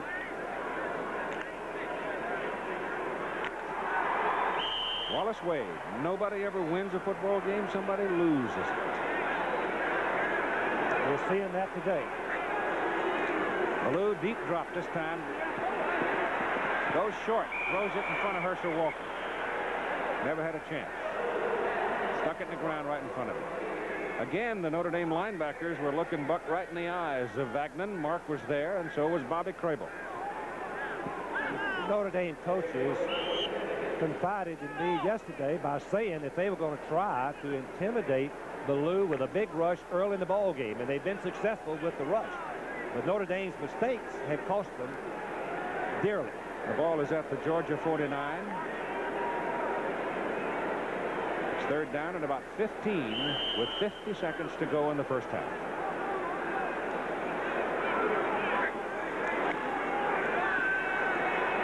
Ballou has time, goes on a sideline pattern intended for Norris Brown, and it's knocked away by Tom Gibbons, a senior out of Alexandria, Virginia. Fine play by Tommy, and it brings up fourth down and kicking time for the Bulldogs. So Georgia is not able to do anything with the opportunity they have. See Brown coming across. He was open. If Ballou probably had thrown the ball a little sooner, might have been able to come down with it. Very good point. The ball was just late. He was open momentarily, Brown. Malkowitz in to punt. Gets it off, spins it up there. Again, good hang time, forcing John Krim into a fair catch call back at the Notre Dame 17. So with 38 seconds to play in the first half, go back to the point we made earlier. The big play man for Notre Dame is Hunter. Tony Hunter, 6'5" wide receiver who can fly. And Blair Keel, the youngster with the strong right arm, is in at quarterback. Tony Hunter missed part of the season with an ankle sprain, but he's well now. Notre Dame very desperately needs to find a way to get the ball to him. He never saw the ball in the Southern California game. Didn't make a catch. Didn't catch one pass in the entire game. Shotgun. Keel gets it off. Pass is complete to the tailback. But there isn't a whole lot there as Carter is brought down up at the 18. And the clock running at 25 seconds.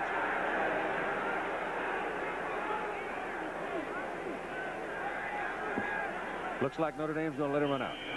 Now they call time. Keel has called time. He looked to the sidelines for the play, didn't have it, and called time. Irish now have one timeout remaining with 14 seconds to play. As I told you, a new Sugar Bowl record here in the Superdome of 77,895. The old mark was 484 after the 77,000. And if you're wondering about the rushing record, let me tell you that the Sugar Bowl record is 202 yards by Tony Dorsett, and he set that against Georgia. And Pittsburgh was the national champion. Herschel Walker now on 17 carries has 95 yards. He has a chance because of his tremendous speed. And he's like a lot of the great running backs. Frank, he just gets stronger as the game goes on. And looking at his long runs for the season, he had 2 in the fourth quarter, 2 in the third quarter, which is a true indication of what you said. He gets stronger as the game goes along. O.J. Simpson was that way. Jimmy Brown was that way. Big guy from Texas was that way. Earl Campbell. Second down and 8 from the 18. Blair Keel out of the shotgun up the sideline. Oh, what a hit Hunter took. Whoa. Tony's all right. I don't know about the Georgia man, though. Looks like the Georgia man is down. Now watch the play from ground level and watch this lick. You're going to see how receivers get into an exposed position. They're vulnerable to the pass as Dale Williams, number 9, just cuts his feet out from under him. You wonder why he's not hurt, injured. Hunter, that is, but he was loose and up in the air, and he just took the blow. And Williams is the one that was knocked out. But he's all right now. Hunter is 6'5", 211, and a sophomore. There's Herschel. Incredible amount of pressure been imposed on this young man in his freshman year, but he's handled it pretty well. He stayed within the ranks of his teammates. That's a very great point, because all the publicity could just ruin a youngster, but Herschel, very unusual. I thought one of the smarter things he did, too, was stay at home. to go to school.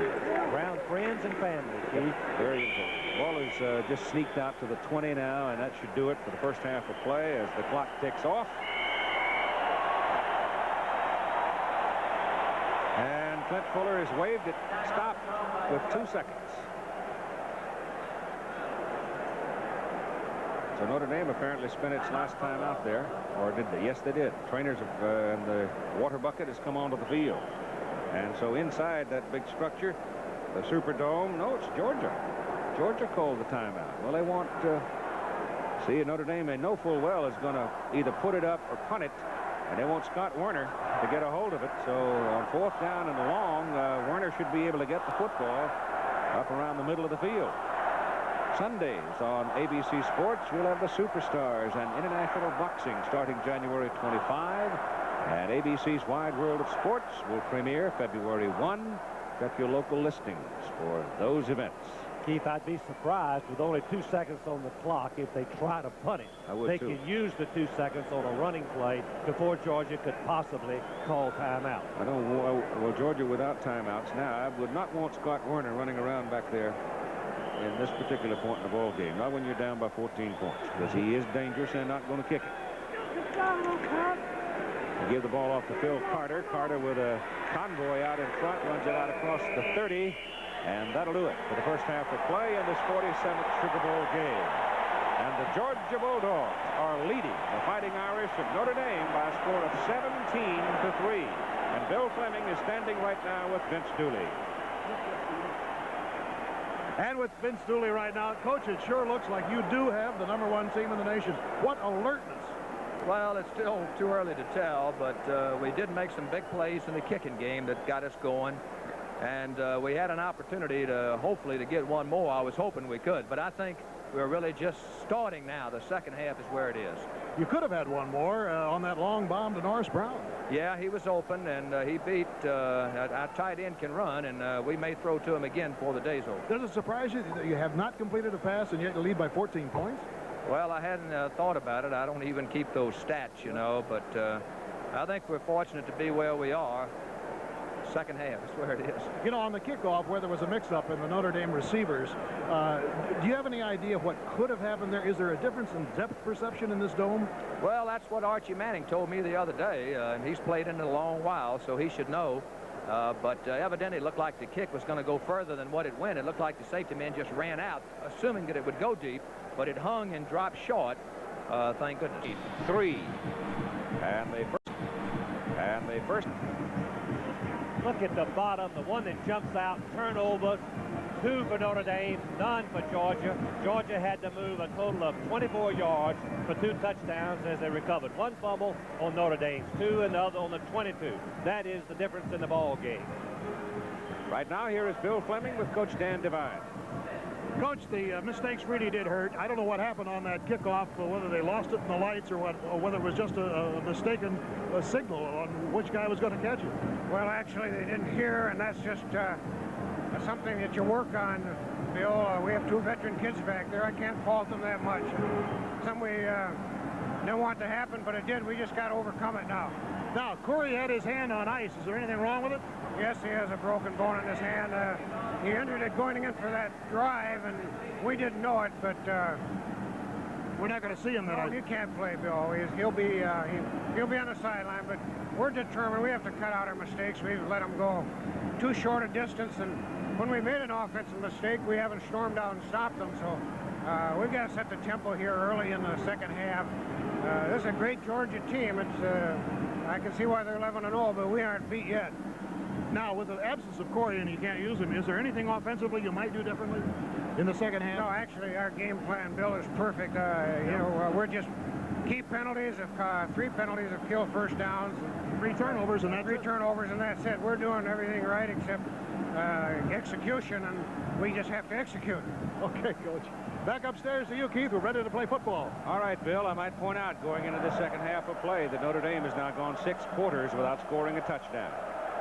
They will kick off to the Georgia Bulldogs now. And deep for Georgia, Scott Werner and Chuck Jones. Werner 19, Jones number 1. And it is a short kick. And Jones comes up to take it all the way out on the 13. And he gets up to the 23.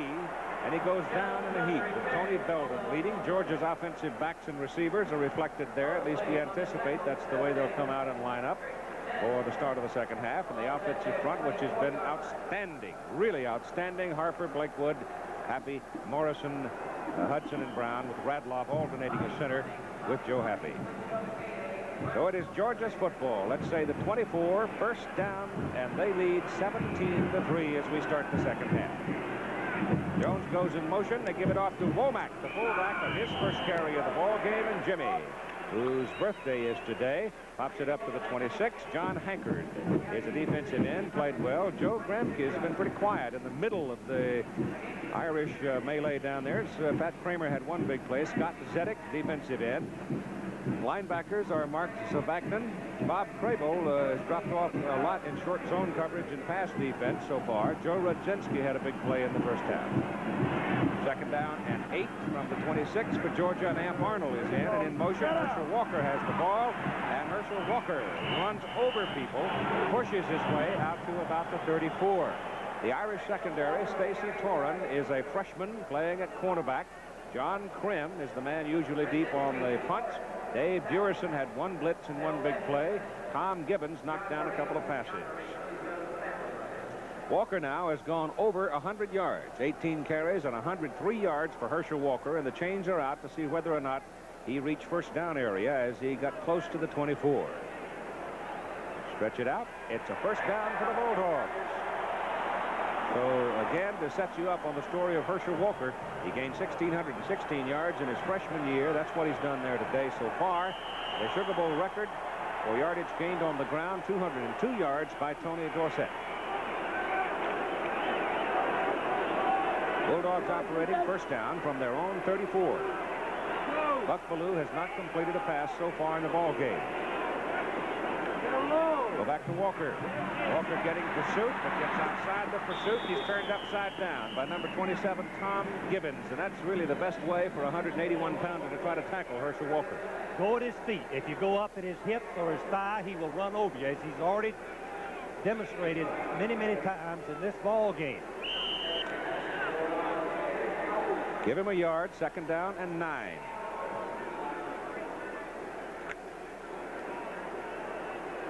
Two turnovers by Notre Dame produced touchdown opportunities for Georgia. They cashed them in. The third turnover was a pass interception in the Georgia end zone. Buck Bellew staying with the play-action passing. And there you go. Tim Marshall just kept coming and got him. Marshall and Zedek were both there. And the loss is back inside the 25 to the 24. Loss of 10. Number 77, Tim Marshall, is just a freshman. He started 2 ball games, played in all 11, and has 10 sacks for the season. That's his 11th. That shows the quickness of this young freshman. That is the 3rd sack of Bellew in the ball game for a total of 11 yards. And now it is 3rd down and about 20 for Georgia. Notre Dame trying to get the momentum, trying to get the edge early. They give it to Walker, and Herschel's outside, comes back up to about the 34 before a couple of fellows in white come up to get him. Dave Durison being the primary hitter on the play. And now Georgia's got to punt it away. With Malkowitz coming onto the field, Notre Dame should have the ball in pretty good field position. The Notre Dame defense stopping Georgia on their first series is a big psychological boost to them. Plus, giving them pretty good field position. That's Scott Grooms on the sidelines there, another freshman quarterback warming up. You've heard that Mike Corey has a broken bone in his right hand and can't play anymore. Blair Keel will be coming out. Fair catch is called by Notre Dame's Durison back at the 34. It was a 33-yard punt with no return, and now here are the Irish. Let's see what the offense can do. They have the greater numbers in the offense, but they don't have anything on the scoreboard save the 50-yard field goal by Harry Oliver. And it's Keel, Carter, Sweeney, Holohan, and Hunter. Shiner, Huffman, Scully, Thayer, plus Derrick and Maztak, the big guys up front. Holohan to the left, Hunter to the right. Hunter has not seen the ball yet today. Holohan had the ball taken away from him. And here's Keel's loop to the sidelines, and is thrown much too high and into the crowd. The University of Georgia defense. Robert Miles played very well, a senior out of Montgomery. Jimmy Payne, only a sophomore, hometowner who stayed there to play ball. Eddie Weaver had a big first half, playing the middle of the defensive unit. Tim Crow had 3 big plays in the first half, and Pat McShay had a quarterback sack. It is 2nd down and 10 for the Irish from the 34. Keel now 5'11" for 54 yards. Georgia's defense bouncing around, drops off to a 4-man front. Keel outside, turns it upfield. Big, strong youngster who can run the football, and he runs it out of bounds up around the 45, and that will be a 1st down for Notre Dame. Frank Ross is the linebacker, captain of the team for this game. Nate Taylor is an improving sophomore linebacker. Scott Werner is the cornerback who had the interception, the punt returner. Mike Fisher also had a big pass deflection. Chris Welton recovered the fumble that gave Georgia its 2nd touchdown opportunity. Jeff Hipp led the club in interceptions with 8 during the past season. And that man has been the wheelhouse, the horse. And he's lived up to it all year long in every ball game, accepted the pressure, and has demonstrating conclusively that he's a great player. From the 46 is where they put it. And Keel on a roll, pulls it down, runs it upfield. And number 47 got him with the leg. Or no, it's 87, Payne. And he goes down at about the 49. So give him 3, 2nd down and 7. And you can see the stark shadows in the bright sunshine. It's bathing the city of New Orleans. I imagine it's pretty quiet down in the quarter right now, but it wasn't last night.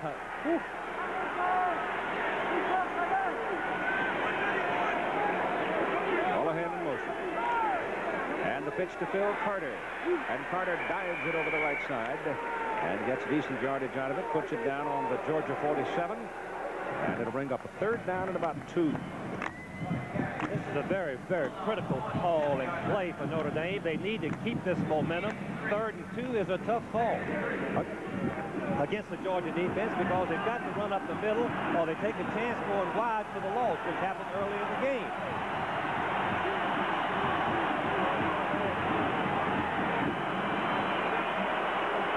Carter didn't get there. Gang tackle, Payne, 87, the first contact. The defensive lineman, and then Crow, 91, really put him down. Just an excellent play by the Georgia defense. They did what we talked about earlier. They penetrated, broke the seam, and stopped Carter before he could get started.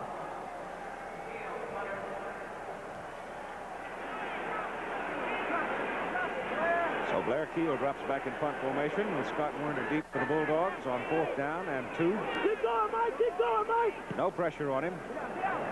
He hangs it a mile high. Werner's going to let it go. Notre Dame trying to get to it, down it, knock it back. Going to bring it out to the 20. And so the 2 teams trade offensive possessions. Notre Dame gets some movement, but not enough. 47-yard punt. Georgia's ball, and 10:07 to go, 3rd quarter. Georgia 17-3 have the ball, 1st down at the 20 in the 3rd quarter. Georgia, the only Division I team with an unblemished record. Number 1, trying to win their 1st national championship ever. Pitch out to Walker. Wants to throw a halfback pass. Gets it off. It's a knuckleball down the sidelines, but there's incomplete. The ball was well short, but there is a penalty flag thrown downfield. Amp Arnold was the intended receiver on the sideline, so let's see what the flag's about. I believe it was the receiver went out of bounds on his own and not pushed out of bounds. Therefore, when he came back in, he was ineligible. No penalty. No penalty. Official picks up his flag, and it remains at the 20, and it's 2nd down. If he had caught the ball, there would have been a penalty. That's correct. They brought it back incomplete. Ballou turns his back, throws it short, intended for the fullback Womack. Can't hang on. Wouldn't have had a 1st down anyway. He would have gone out of bounds at about the 26. And so that brings up a 3rd. Buck Ballou now is 0 for 7.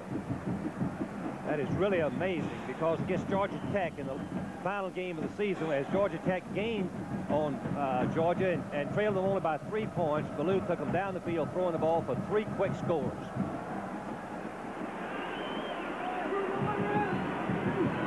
Third down and 10. Walker, left side.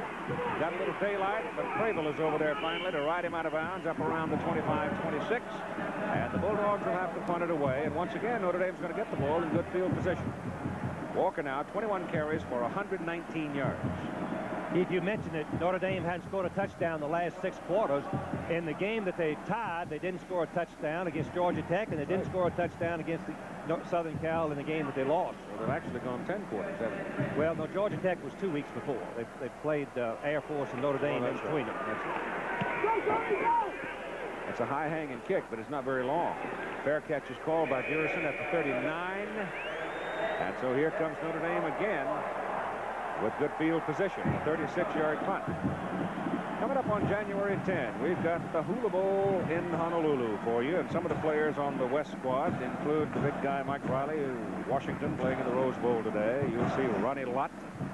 The quarterbacks will be Phil Bradley of Missouri, Samoa, Washington State. Mark Herman will be the quarterback of the East team. And it's just a heck of a collection. Phil Bradley of Missouri at quarterback for the West.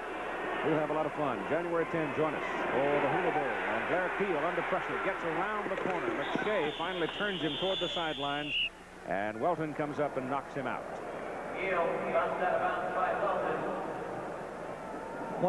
One thing that we should draw attention to the fact that Notre Dame is rolling out against the wide tackle 6 front, which means that the defensive ends and tackles are very wide.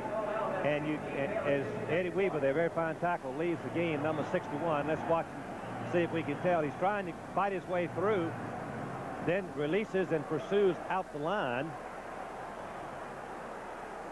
And he's limping. He was hurt earlier. Ball is sitting out at the 43-yard line, second down and about 5, and the sideline pass is complete to Pete Holohan. Beats a big guy, 6'5", and about 228 pounds. Georgia has to gang tackle him to get him down, but he's got a Notre Dame first down at the Georgia 43. If Notre Dame can just hit some short passes and let their backs and receivers run with it, I think it will change the Georgia defense from the way they played so far. As Houlihan, number 31, goes out. As Keith mentioned, he's a big one, 6'5". Let's watch him run as Scott Warner, the All-American, misses him but bites right back and gets in the play. First down Irish, Bulldog 43. Georgia leading 17-3 with 9:15 to play, third quarter. Keel gives it to Jim Stone, the tailback. Stone runs with authority inside the 40 to the 38. Got almost 5 before Nate Taylor made the tackle. Taylor is only 5'11", 198, paying the left side linebacker. And he's not the fastest fellow around. Certainly not the biggest guy around. But all he does is make one big play after another. As we said earlier, he's a walk-on. Everybody in Georgia turned him down. He went to the university and got a battlefield promotion before the Clemson ball game by being given a scholarship and a starting position, which he's held for 2 years. On second down, Keel on a drop. Gets his pass off to the sidelines. The pass is caught by Pete Holohan. Pete Holohan shrugs off one Georgia tackler and finally is out of bounds down around the 25, and that's going to be another first down for Notre Dame. So once again, they're moving. Notre Dame repeated the same pass as we look at Uga. He needs to fire those Bulldogs up a little bit by Houlihan going from the inside position out on the boundary. And Fisher missed the tackle before Nate Taylor, the linebacker, came out and knocked him out of bounds. At the 25, first down Irish. Bushka in at flanker, Houlihan out.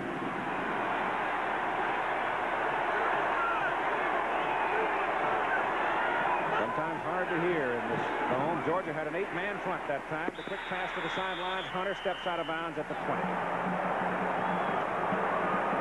Keith mentioned that it's hard to hear in the dome. Some coaches just refuse to change the play at the line for the fear of someone not hearing and getting a bad play.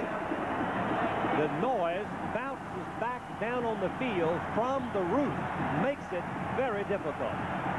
8:25 to go in the third quarter. The Irish just inside the 20. Second down and about 5.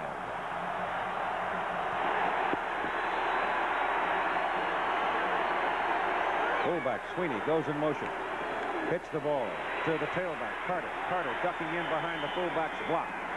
Drives down to the 15. He may have a first down, depending on the mark they give him. Mark him right on the 15. That should be enough. I know everybody hates, Notre Dame hates to see Mike Curry get hurt and won't play anymore, as Dan Devine revealed to us. But one thing it does, it gives the football team an idea, hey, Keel's our quarterback. He's got to do it. Let's do it for him. could bring them together and make them a better football team. They don't give him the first down. Just inches short. Third down. Keel keeps it, dives to the 13, and Notre Dame now controlling the football, moving it along, using the short pass and occasional tailback burst. Optional ability by the quarterback. They've marched it down inside the 14 to a first down. Very, very impressive drive. Keel making the key plays. 2 good passes, 3 actually completions, plus his scrambling ability.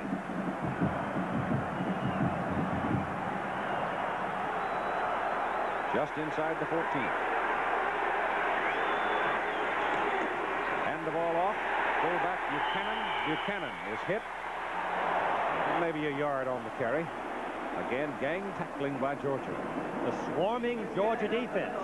As we said earlier, they believe in stopping the wide plays, go slow inside, and try to swarm the ball carrier, which they just did on Sweeney, number 33. Look at this interesting stat.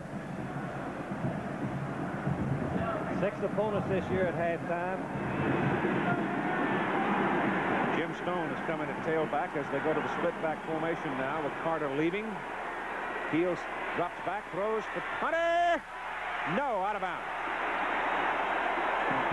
Tony Hunter running with Mike Fisher. Hunter at 6'5", Fisher at 6 feet. Keel put it there, but he's out of bounds. Little play action pass, and Hunter and Fisher are just bumping each other, as you could see earlier. And let's see if Hunter is in bounds. He has to, remember, come down with 1 foot in bounds.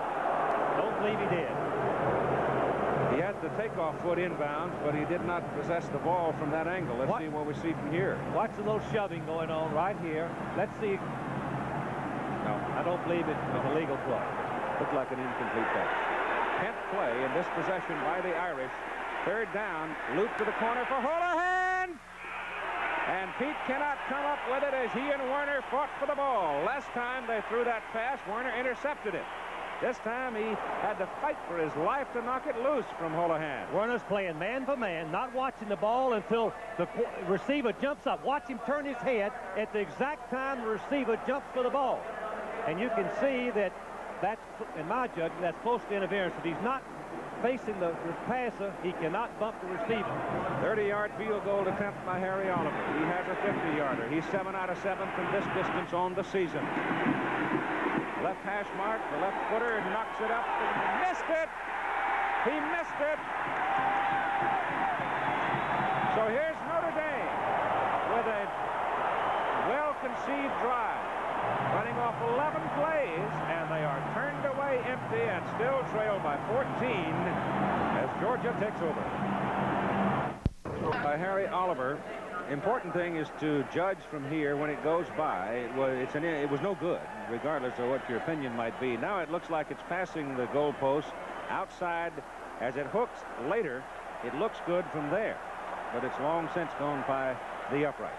And Georgia back to the attack, hands the ball off, and for the first time today, I guess it is, Herschel Walker is knocked down behind the line of scrimmage. First time, and Pat Kramer was the man primarily responsible for Notre Dame. He loses a yard. There's Mike Curry, who played some at quarterback in the first half, but has a broken bone in his right hand.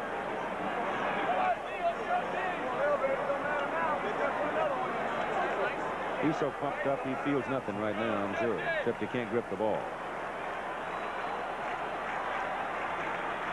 Second down, 11. Ballou on a roll to the left. Gets his pass off to the sidelines. It's overthrown, intended for Chuck Jones. Jones had no chance to get to the ball. Number 70, Scott Seddick, has had a great senior year. Let's watch him, how he plays. The blocker, number 75, he just pushes him back and then goes right on in and puts the pressure on Ballou after he threw the ball. And finally just throws him to the ground. All right, it's on the 19, third down, 11.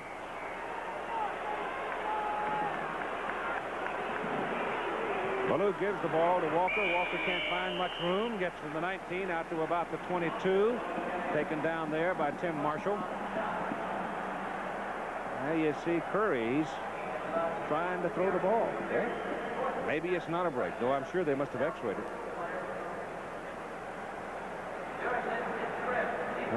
we're told. Well, anyway, we'll see if he comes back. Dan Devine said he had a broken hand, and we'll wait and see. The kick is away by Malkowitz on 4th down. Not a very long kick. Once again, Notre Dame has good position. Jurison fields it and tries to run it back, and he's taken down by Stewart. Ronnie Stewart, fullback, came downfield on the punt coverage after a 35-yard punt. Notre Dame has the football, first down at the 43. The 22, and both times scored, and a 46-yard field goal accounting for their scoring. Notre Dame's only score, 50-yard field goal by Oliver. Keel from the 43. Gets his pass to the sideline. It's good to Holohan. Pat Holohan is caught at the 50 and shoved out of bounds. On the last 2 possessions, Notre Dame made some yardage, but Georgia strengthened and stopped them. Forced the punt on one occasion and a missed field goal on the second. Notre Dame has come right back to the same pass that they completed to Holohan twice a little bit earlier in the quarter. Let's not get it away from him. There's Buck Ballou, who's had a great year. He's a leader they all look to. From the 49-yard line, give it to the tailback, and Phil Carter appears to have a first down as he works it down to about the 46 of Georgia. Incredible that Ballou would be 0 for 8. And Georgia be leading. And Georgia be leading. Mistakes. Go back to mistakes. Coaches, that's the one thing that changes the football game is mistakes. Look out now. Scott Werner's come off the field. It's a first down. And Werner is off there now. Let's see who they're going to put over there to cover Hunter. Greg Bell, number 20, is in. Bell is 5'11". Hunter's on this side, lined up against Mike Fisher, the other corner. First down from the Georgia 47. Give it to Carter. Phil Carter pops it up the middle, and he paid for it. He got it down to about the 44. Picked up the better part of 3 yards, but he took a walloping from Weaver and from Crow and from Creeman. Eddie Weaver, number 61, 270 pounds. He delivers a good blow on the offensive blocker, attacking him. Then he waits and finally moves in and helps on the tackle on Carter. Number 61, Eddie Weaver, all Southeastern Conference guard.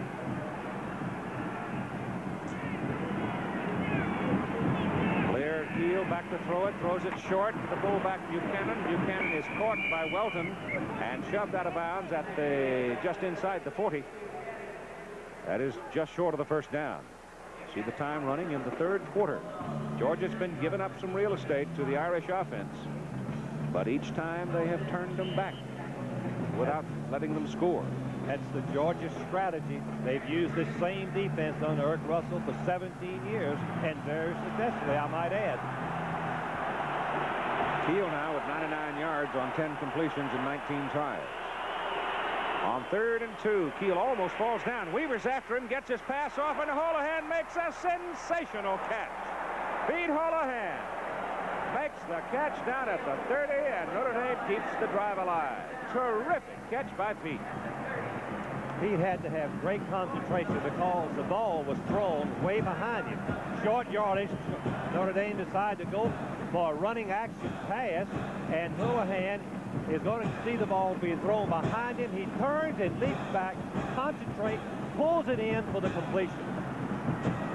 First down Irish, Georgia 30. Holohan's caught 4 for 44. Give it to Carter. Phil Carter on a sweep, finds a hole. And the sophomore busts his way down inside the 20 to the 19.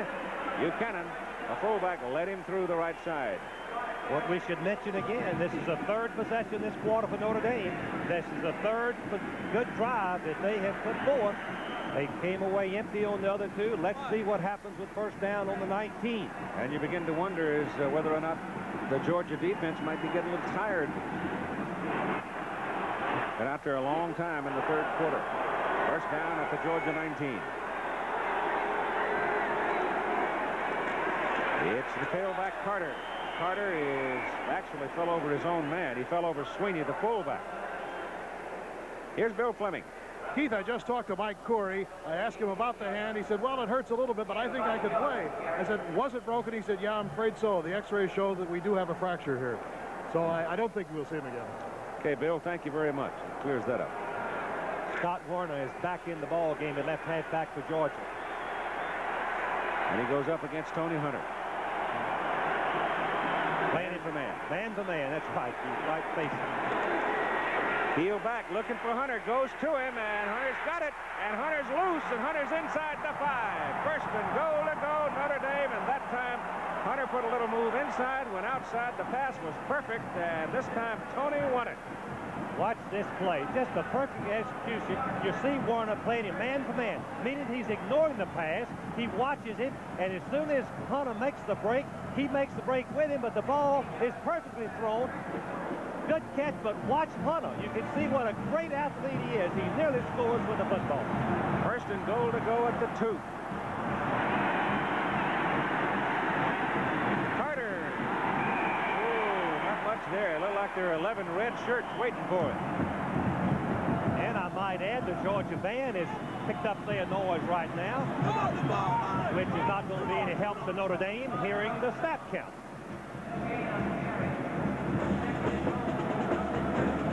He didn't gain an inch. Georgia will use the defense we call guts. I mean, if they throw the ball, there's Blair's good stats, 12 out of 20. If they throw the ball, it's just a touchdown. Everybody will be coming. Everybody, all of them. Second and goal from the 2. Holohan, motion.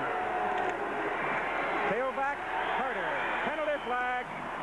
Penalty flag by the linesman across the way. I wouldn't want to guess, but I believe it was Notre Dame. Excuse me, I mean Georgia. Offside! Defense! Right. Lindsey, number 59, playing the defensive left side, may have been the man that moved a little sooner. He's a young sophomore that's had a good year. Very talented player that has a 4.6 speed. Now Notre Dame gets a free run at it again. 3 downs to make a yard and a half. I believe that they'll go right over the top with Carter. That is the best and surest way to score in football today. All right, here it is. Second down, goal to go. Carter over the top. Touchdown. Broke the plane. And finally, Notre Dame gets a touchdown at 54 seconds to go in the 3rd quarter. And before Georgia receives a kickoff, Chief, I should mention that the conservatism of Georgia in this 3rd quarter has cost them. They haven't done anything but hand the ball or pitch it to Walker and try one play-action pass that didn't work. They're going to have to get something going, and they will be prepared for it, I'm sure. Notre Dame ran off 8 first downs in that 3rd quarter. The 1 for Georgia. The kick by Oliver is good. And so, with 54 seconds to play in the 3rd quarter, it is now a 7-point lead for Georgia. They took 3 runs at it and finally got it in. Herschel Walker, number 34, has gone deep on the kickoff return team, replacing Chuck Jones. First time today he has been the deep man. He's back there with Werner. You got 54 seconds to go in the 3rd quarter. The Georgia offense has gone flat. Johnson's going to kick it off for Notre Dame. Irish closing to within 7. Let's see if he kicks it to Walker. Yeah, he does. Is that Werner? Werner takes it. Scott drifts across and takes it at the 1.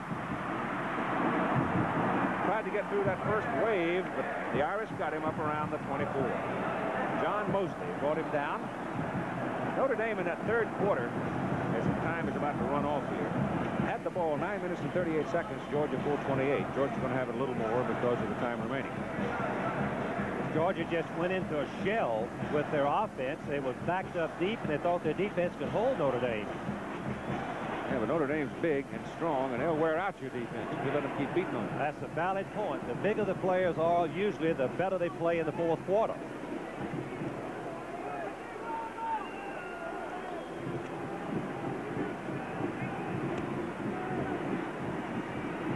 Clint Fuller is going over to talk to the timers on the right. It appears that something may be wrong with a scoreboard clock. Well, I think it ran off some time during the movement of the change there, and I think maybe they want to restore a little time.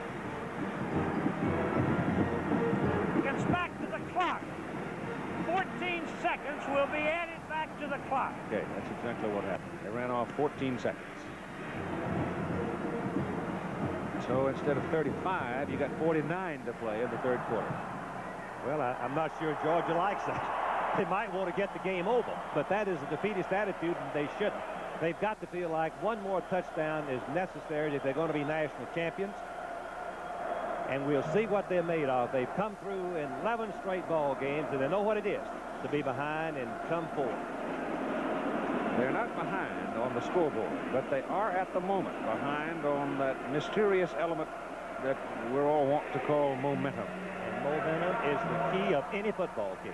Every coach knows this. Georgia needs a big play, Keith, and something to happen to Walker to pop for a 20 or 30 yard or complete a pass that will get them out of the hole where they've been in this entire third quarter.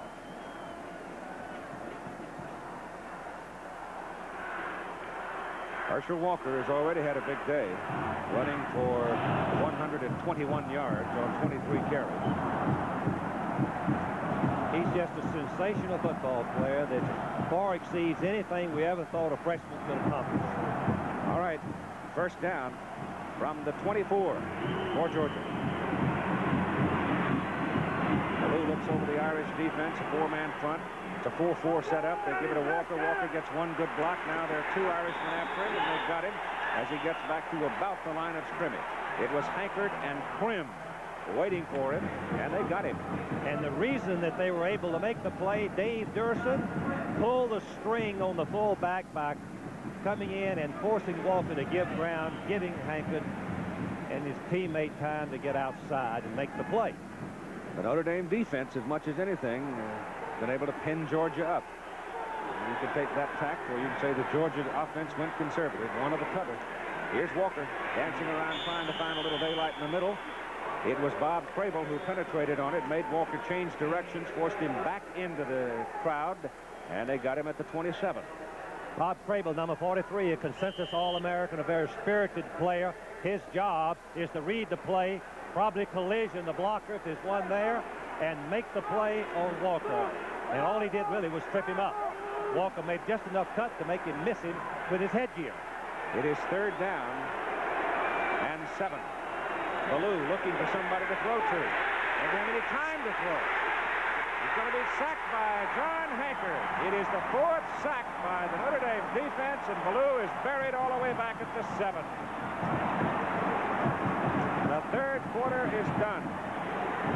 17-10, Georgia leads. We'll continue after this commercial message and a word from our local station. Quarter of game. Georgia leading Notre Dame 17-10. The Irish dominating play in the second half. Mark Malkowitz has got the punt out of his end zone. Notre Dame, if they handle the ball properly, will have the kick. Tail dragger, though, and it takes a Georgia bounce. Durson fields it just to preserve the yardage, and he's rolled down, and Notre Dame will have the ball first down at their own 45. Here are the stats, and look on the right side for Georgia. 79 yards total offense. Give credit to the Notre Dame defense, which has carried this team all year long. 23 quarters in the middle of the season, they did not allow a touchdown. That's nearly 6 football games before Air Force scored in the fourth quarter. Notre Dame moving the ball effectively right now. Has the momentum. They send Holohan and Hunter double wide to the open side of the field. First down from their own 46. They're a touchdown away from the Bulldogs. And a conversion. And the ball goes to the tailback. And Phil Carter gets loose in the secondary, and he is caught and tripped up. Otherwise, he would have picked up another 10 or 12 yards. It was Dale Carver, a sophomore from Melbourne, Florida, that grabbed his shoes up. He might have gone all the way. He had 2 blockers Carter did out in front of him when Carver came and tripped him up from behind. Carter was on his way. He picked up 9 yards, the total 93 yards of the ball game on 23 carries. He, too, is a very fine tailback runner. Very durable, very tough inside with his shoulder pads right over his toes, giving the defense very little room to make the tackle. Second down and 1. Carter again. Carter goes slipping through the middle, gets it down to the 40, and it's a first down for Notre Dame at the Georgia 40. Lost his shoe. Going to have to leave. Stone will come in at tailback. Nate Taylor made the tackle on the last play. Georgia very desperately needs for their defense to give Notre Dame a bad play. Georgia's Somehow. defense has got to be getting tired. They were out there virtually the whole quarter.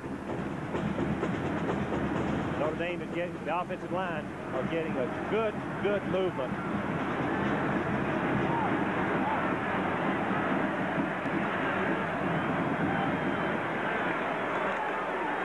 Stone, he splits it over the left side, and he's got big yardage. 6 of them down to the 34. That time he went behind Shiner and Ellis. And Georgia is now substituting. They're putting some second linemen in the game, Keith. What you mentioned, they were getting tired. They've got some fresh people in the ball game. Second down 4 from the Georgia 34.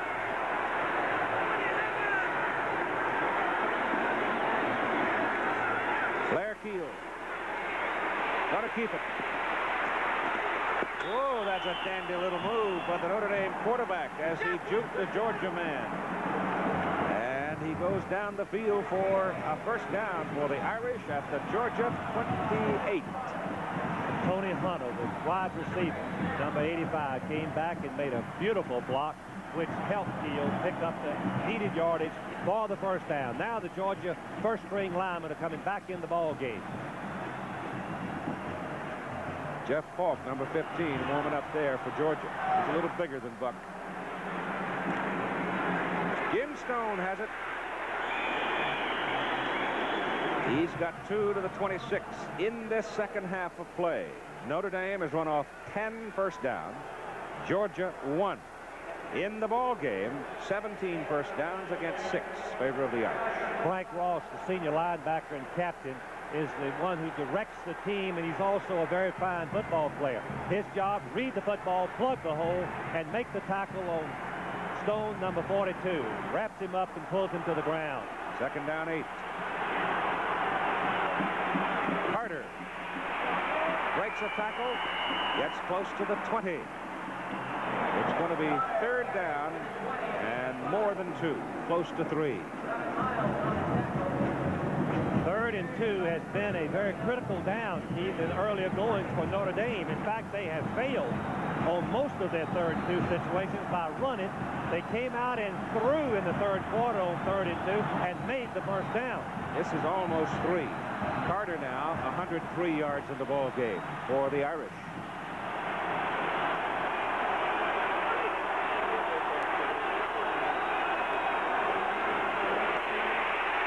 Try by the Notre Dame tailback. Carter has his legs taken from under him by Scott Werner, and it is now 4th down. One thing that Georgia anticipated was the sweep. They had Warner coming from the corner.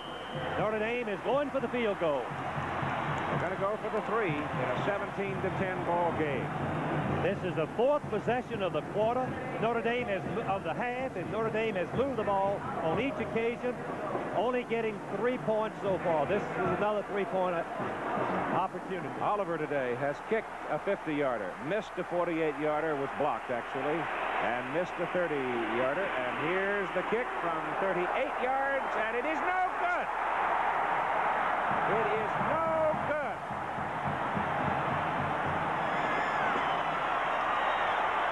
Oh, my goodness. 10:56 to play in the game, and the Bulldogs hold. From the 21, Georgia takes over.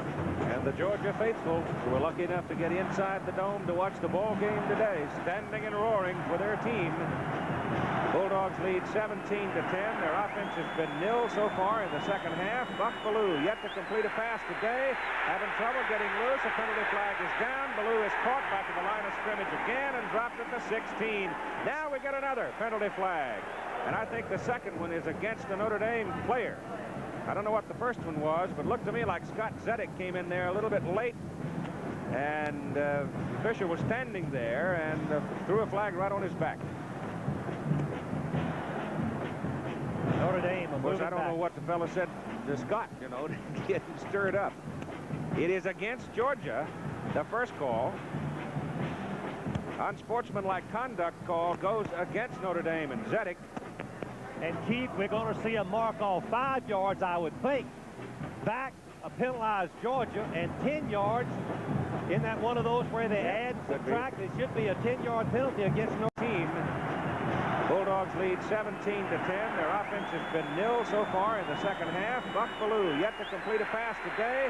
Having trouble getting loose. A penalty flag is down. Ballou is caught back at the line of scrimmage again and dropped at the 16. Now we get another penalty flag. And I think the second one is against the Notre Dame player. I don't know what the first one was, but looked to me like Scott Zedek came in there a little bit late. And Fisher was standing there and threw a flag right on his back. Notre Dame. Of course, I don't know what the fella said to Scott, you know, to get him stirred up. It is against Georgia, the first call. Unsportsmanlike conduct call goes against Notre Dame and Zedek. And Keith, we're going to see a mark off 5 yards, I would think. Back, a penalized Georgia, and 10 yards. Isn't that one of those where they add, subtract? It should be a 10-yard penalty against Notre Dame. Well, you had a procedure call against Georgia, right? Yes. A dead ball foul. A dead ball foul against Notre Dame. And they don't offset. Turn it on, Clint. Well, his mic's not working. Personal foul against Notre Dame. Now he's marked off the 5 against Georgia. Now he's going to mark it off against Notre Dame. It's going to be a net gain of 10 yards for Georgia. Penalties, penalties, penalties have really hurt Notre Dame along with their turnovers. That's a motion offense. It's a dead ball foul, unsportsmanlike there, and it's a first down. First down. All right, net 10 yards on the penalty. That's the first time we've seen that this year. Yes, it is. First time we've seen it in 2 years since they changed the rules. Yes. First time I've seen it. Georgia has not gained any yards in this whole half so far. You've got 10:39 to play in the ball game. The ball is sitting up near the 32. Dan Devine is over trying to get the official's attention to come talk to him. He refuses to do so. I don't know if that's a first down. They got to bring the chain out, I guess, to place it down. Well, you'd think that necessarily be an automatic. Yep. If his feet, if he stepped off the yards perfectly, it would be, because he would step off 5 in one direction and 10, 15 in the other would be a first down. Maybe Clint doesn't walk even. Most of us don't. That is the second first down registered for Georgia in this half. Well, that was a damaging penalty to Notre Dame's chances of pulling this game out. From the 32 now, first down. They get it right. Give it to Walker. Up the middle goes Herschel. He gets it up to the 35 before he is thrown back. He's got about 3.5. The ball is in between the 31-32 as they start play. That'll give Walker 128 yards in a ball game on 26 carries. I'm not so sure if I were sitting on a 7-point lead here, I wouldn't let Herschel see a whole lot of the ball right at this point, Frank. And particularly since he's only fumbled one time in 300 carries, and that in the 9th game of the season. Second down to about 6. Walker's got it again. Oh, did he take a wallop? Bob Crable hit him right on the helmet. Just helmet to helmet, and he rolled him back. Watch this hit. Crable, as soon as he reads the play, he doesn't wait, knowing that he must plug the hole to stop Walker before he gets started. Walker is cutting back over the middle when they collision, and look at the leg drive of Bob Crable. Just a perfect tackle for the All-American middle linebacker. He still didn't put him down, though. He did not put him down. He had to get help to get the big horse on the ground. Third down and 6. Again, play action pass. Blues pass is away. This one is caught by no, he didn't hold it. Lindsey Scott finally got a chance to make a catch. And the ball was thrown low, and Ballou still hasn't completed a pass. He's 0 for 9.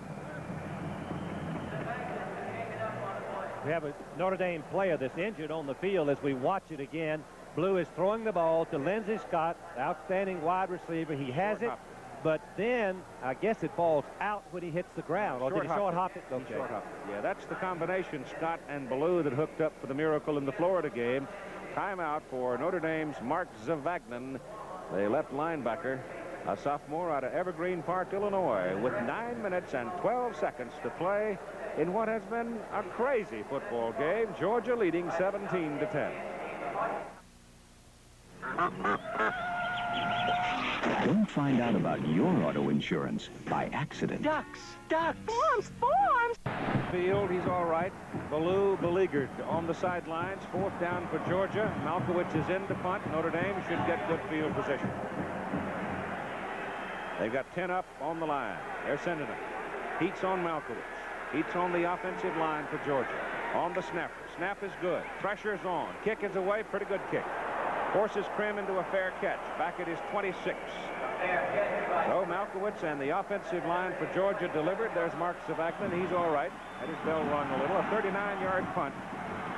And now Notre Dame, they're going to mark it at the 27. There they'll go to work, trailing by 7 points with 9 minutes and 5 seconds to play in the ball game. Georgia trying to hang on and win its first national championship ever. The great team of Sinkwich, Trippi et al., Poshner, Davis, and that bunch, they finished second to Ohio State the year they defeated UCLA in the Rose Bowl, 9-0. Finished third another time, but have never finished number 1. They're trying to do it this year. Blair Keel on a roll. Puts his pass in the air to the sideline, and the penalty flag is thrown. They have some interference here. Let's see. Warner was defending against Hunter. It's been a pretty decent matchup all day. One time Hunter has beaten him. I believe it's offensive interference. It is. Also an ineligible man downfield, so take the choice. Both of them lose. One lose 15 yards and down, the other doesn't, so I'm sure they'll take the offensive interference. Hunter tried to push off on Warner.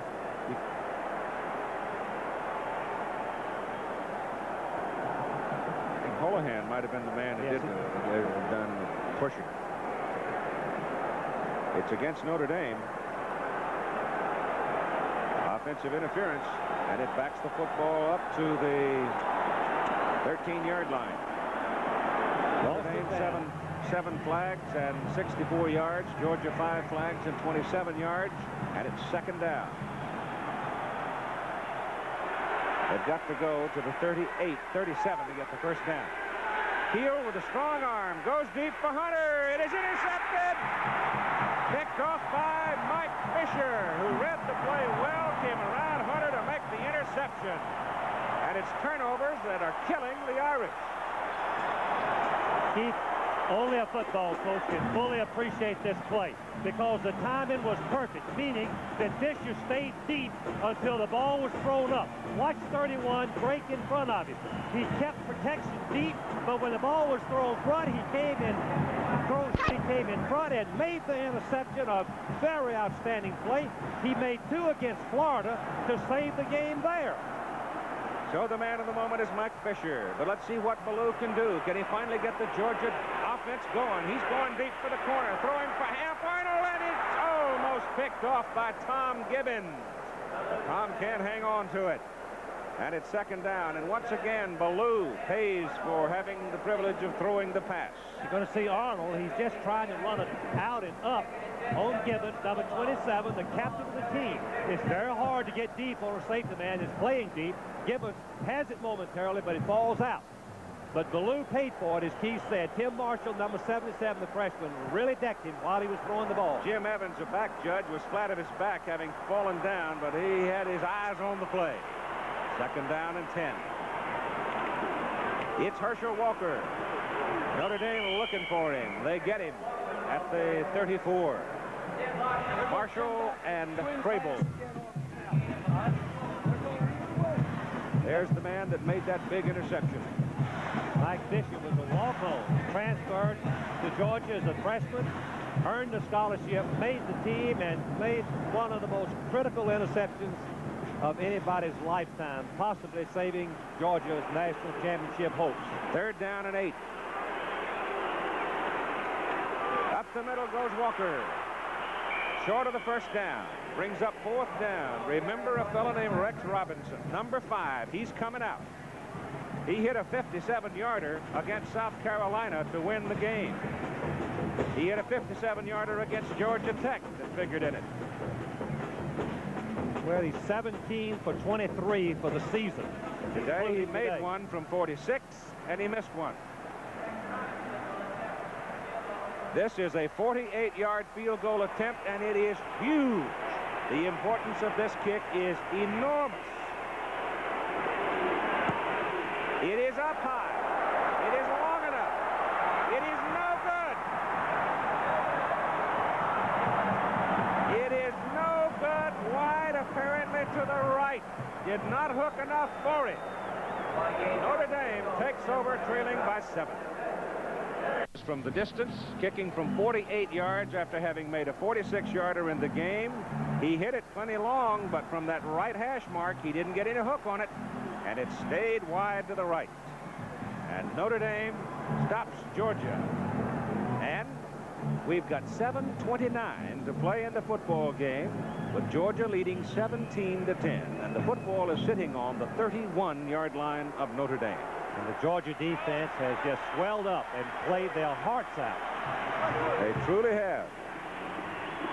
They've been out there the whole half. The Georgia offense has just been nothing in the second half. The Irish have shut them down the sidelines. Hunter can't get to the ball.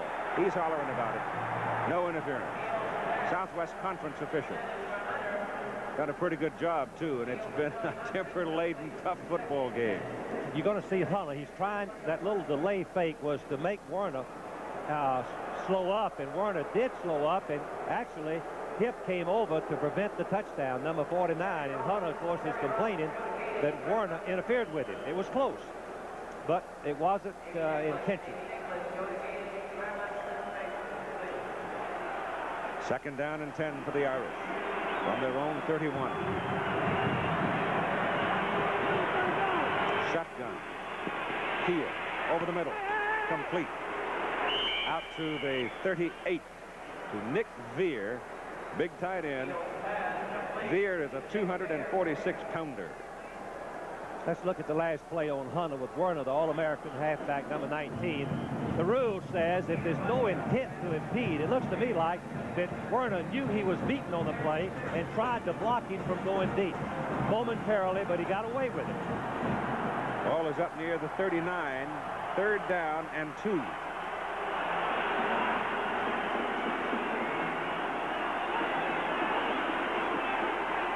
Keel keeps it, throws it to the sideline. Incomplete. Oh, that was close. Werner covering Hunter. That's been a terrific duel out here today between those two. I don't think I've seen as many one-on-one situations. And, of course, on that particular play, Keel changed at the line of scrimmage. He had a running play call. Hunter was covered one-on-one. He changed to the rollout pass, but Werner just got all over him. And it is fourth down, and the Irish will have to give it up. Time now, the definite ally of Georgia. They lead by 7. Blair Keel to kick. Werner is deep. Snap is good. Kick is away. Werner circles, calls fair catch, and fields it at the 22 of Georgia. So the Bulldogs now will try to rest their defense a little bit, try to get some kind of offense going. They have the ball. Tonight on ABC at 9:30 Eastern, 8:30 Central, and 9:30 Pacific, Invasion, a dramatized documentary of the Soviet invasion of Czechoslovakia in 1968. The question, of course, is whether or not history repeats itself. What's happening in that part of the world these days? That's tonight on ABC. Buck Bellew gives the ball to Herschel Walker, and Walker is caught behind the line of scrimmage and ridden down by Bob Crable. We're noticing Crable, and I think the reason is that he's not waiting. You watch him on the replays, plugging the hole. He's finding that seam. That's what he's so good at. He sees an opening seam, he takes it, and goes in and makes a tackle on Walker for a 2-yard loss. Second down. Georgia's offense inept in the second half. Walker again trying to get to the sidelines. Pinned in over there and caught at the 20. Notre Dame defense swarming. And it's a big, powerful defense. And Georgia is in a tough situation. Do they rely on their defense as we look at the passing? Notre Dame 132 and Georgia 0, leading 17-10. But do we look and judge what will Georgia do on 3rd down and 12 yards to go, leading for the national championship by 7 points? Will they throw or will they be conservative?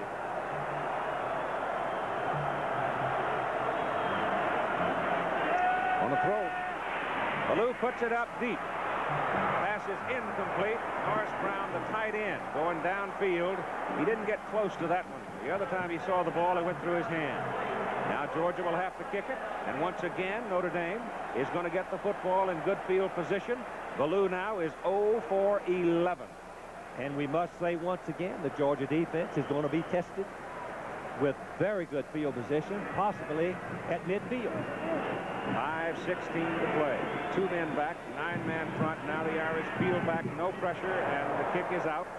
And a fair catch by Krim, and Notre Dame owns the football. First out at their own 42. Now the question, can the Georgia defense continue to hang on? Here we go. Who knows what's going through the mind of Mr. Ballou at the moment. And Mr. Vince Dooley, the coach, with so much at stake in this ball game. All right, Georgia defense lines up. 6-man front against Notre Dame. First down Irish, they're 42. Keel turns and hands the ball off to Carter. And Carter gets around the corner, butts head, and gets it up to nearly midfield. Tommy Thurston made the tackle. Tony Hunter was lined up at tight end on that particular play. We remember early in the season, Hunter lined up at tight end, and the opposing team didn't catch it. He got in behind the defense for a touchdown. Carter now with 109 yards in the ball game on 27 carries. Second down, 3 for Notre Dame at midfield.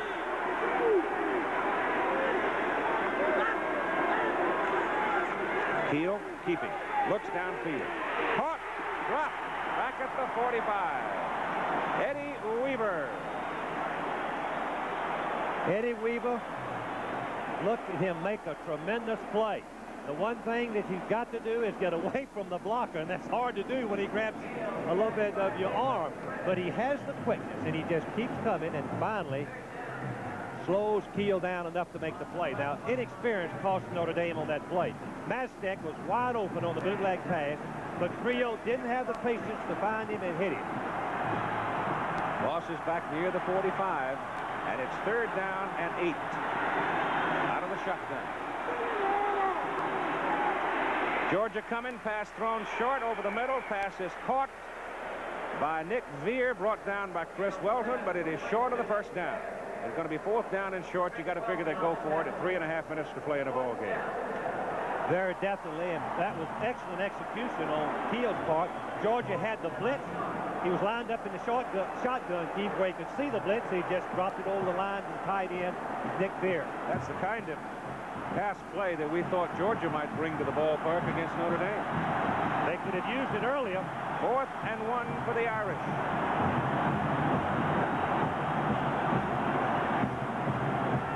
Keel still got it on 4th and 1. He gets his pass off. It is intercepted. I don't believe it.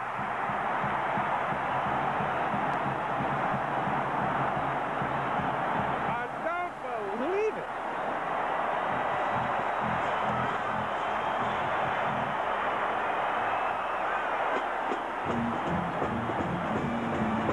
That young man is a real winner.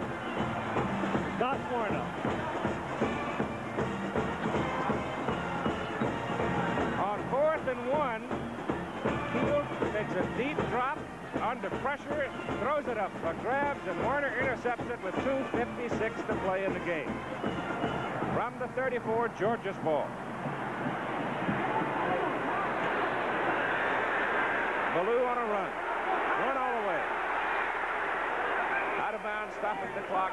Goes out at about the 40. Let's go back to that 4th down play. You're going to see a bootlegger fake. He's going to fake to Stone 42. Yeah, but Frank, what about the logic of the call? The logic is unbelievably unusual. The alternative is to run harder right over the middle on 4th and 1.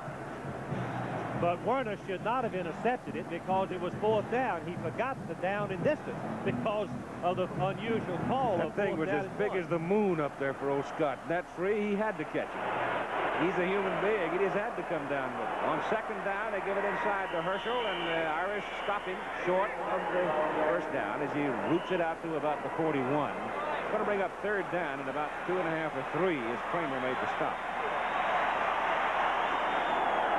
Someone took time. I guess it was Notre Dame. You only have 2:42 to play in the ball game. Georgia leading 17-10. Keith, I've never seen so many 3rd down in 2 situations. You see that Notre Dame just shut Herschel down in the 2nd half. Give credit to both defenses. It's been a tremendous defensive struggle by both teams. Notre Dame has forced Georgia to kick after 1, 2, 3. Georgia has hung on, given up some yardage, but not any touchdown. But Georgia's in a good defense on that 4th and 1 play. Coming. That's right. And lo and behold, they try to loop a pass downfield. The most unusual call because the bootleg, I must say this, the bootleg pass does not give you good pass protection on the weak side. The defensive end, on most occasions, if he's coming, is untouched, and that's exactly what happened in that game. The off guard could not pull in time to make the block. Georgia holding on to the ball. Right here is an awful big play for them. They need about 3 yards, a little less than 3. On 3rd down, they can get a 1st down here.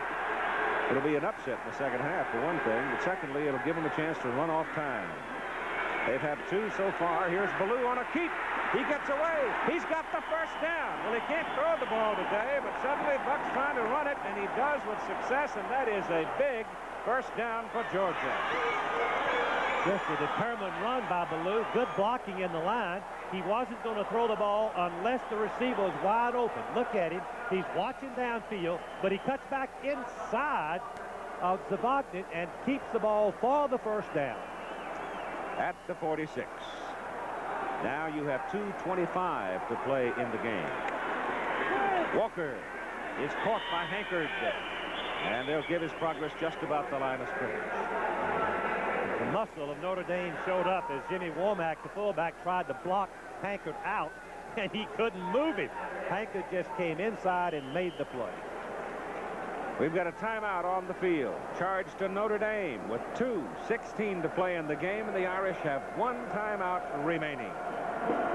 Well, it's got to be quiet on the streets of New Orleans. It's got to be quiet in a lot of places. South Bend, Athens. It's just been some kind of a football game. Georgia's 2 minutes and 16 seconds away from their 1st national championship. 2 minutes and 16 seconds as Georgia now on 2nd down and 10 give the ball to their great freshman running back Herschel Walker, and he runs out of bounds in the hands of Scott Zedek. Scott trying to stand up and hold on and keep them tumbling into the crowd. He did not, in a sense, make contact. All he did was grab Herschel, trying to get some support.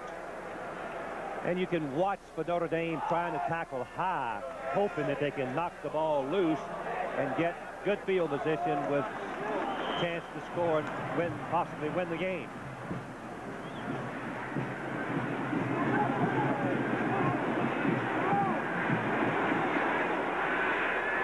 Ballou puts it in the air, throws to Arnold. Arnold comes down with it, and it's a pass completion. His first pass of the ball game is completed, and it gets him a 1st down. Amp Arnold is going to push deep, and the Notre Dame back Prim backs up, and he comes back to the ball. The big key, otherwise it could have been intercepted. He has to have 1 foot down after the completion. Very fine throw, an excellent catch at a very critical time in the ball game. Critical. It's like the very life's breath here for both teams, for that matter. 17-10. We've got a Notre Dame man down on the field, and we've not been able to pick up the number as yet. The clock is stopped at 2:05 to play. Let's talk about the numbers. Notre Dame, 4 turnovers. Big story, big part of the game. 191 yards rushing for the Irish, 138 passing for 329 total. Georgia, 96 yards rushing, Now the losses, team losses, including the sacks of Buck Bellew, take away the total on Herschel Walker as John Hankert is being helped off the field. Gosh, I hope that's not a knee for John. My goodness, what a nice young man he is, and he's played a terrific football game today.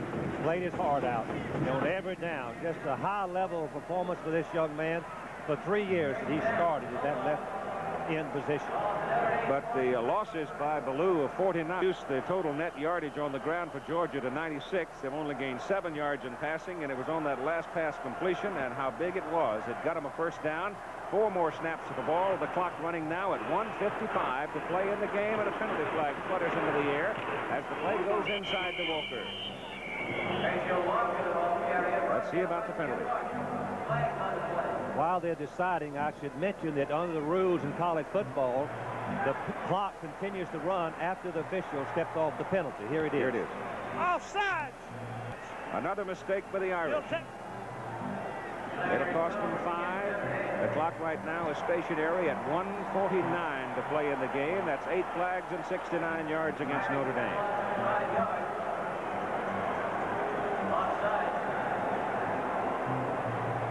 The football is sitting at the Notre Dame 38. Georgia just may be able to sit on it, Frank. Keith, it takes you can use 4 downs, and it takes about 2 minutes. Well, Notre Dame only has one timeout remaining.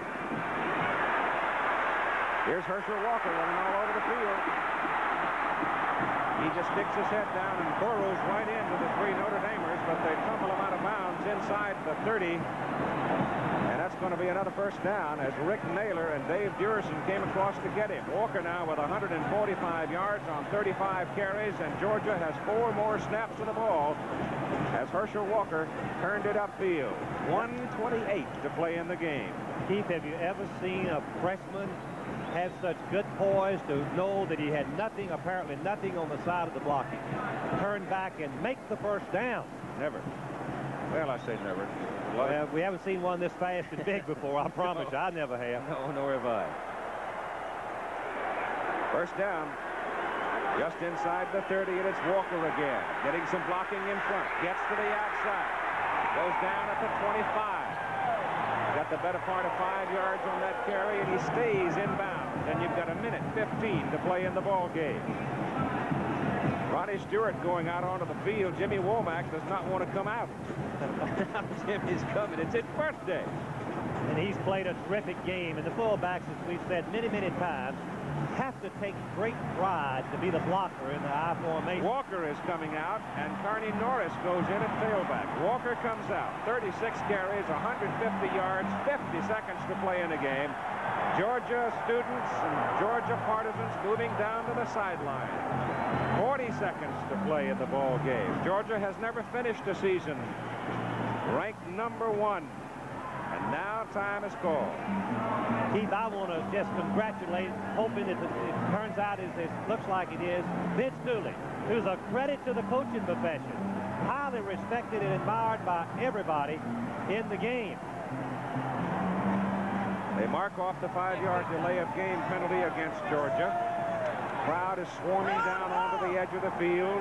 Realize Georgia has been playing football since before the start of the century.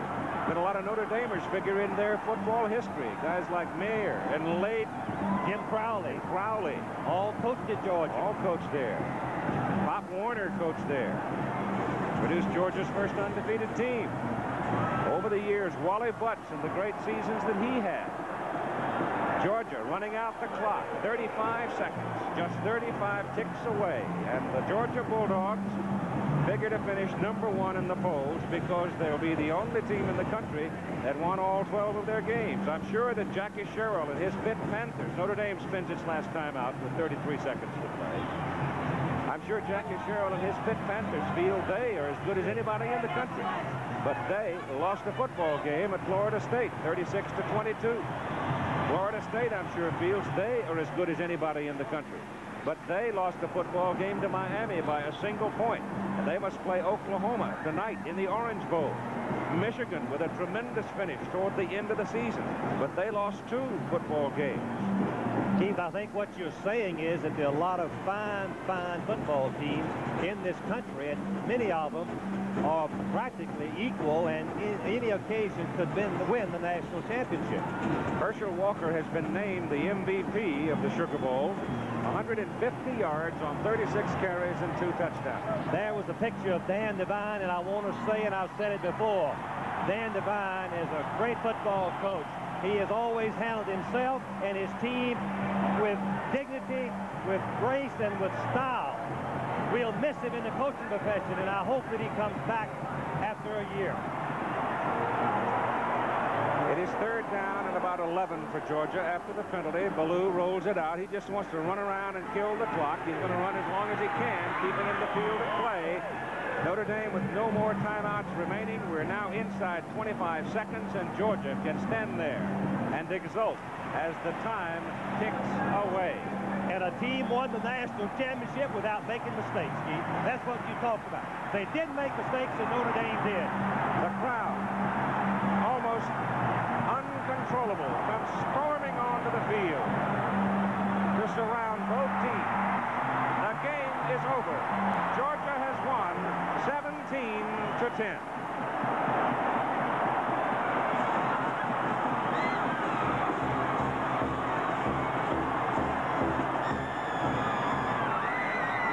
Riding on the shoulders of his Georgia football players. Considering all the factors involved, all the people involved in the game, the elements of the game, size, history, all of those things, you'd have to say this is something of an upset. But it happened in the first half as Georgia cashed in on 2 Notre Dame mistakes. One on the kickoff, one on the fumble to get the 2 touchdowns. The 46-yard field goal by Rex Robinson. In the second half, Notre Dame totally dominated the football game. But the Georgia defense, a bunch of kids with as much gizzard as I have ever seen, just hung on to the last fingernail and finally won it 17-10. Keith, you expressed it beautifully. The Georgia defense, they live with that yardage inside, but they somehow come up with a big play. Enough to stop the opponents before they get to that goal line. What a thrill it is for these people from Georgia. Look at them out on the field, celebrating something that every person that coaches football or plays football or follows college football wants: a national championship. Keith, I'm thrilled for them.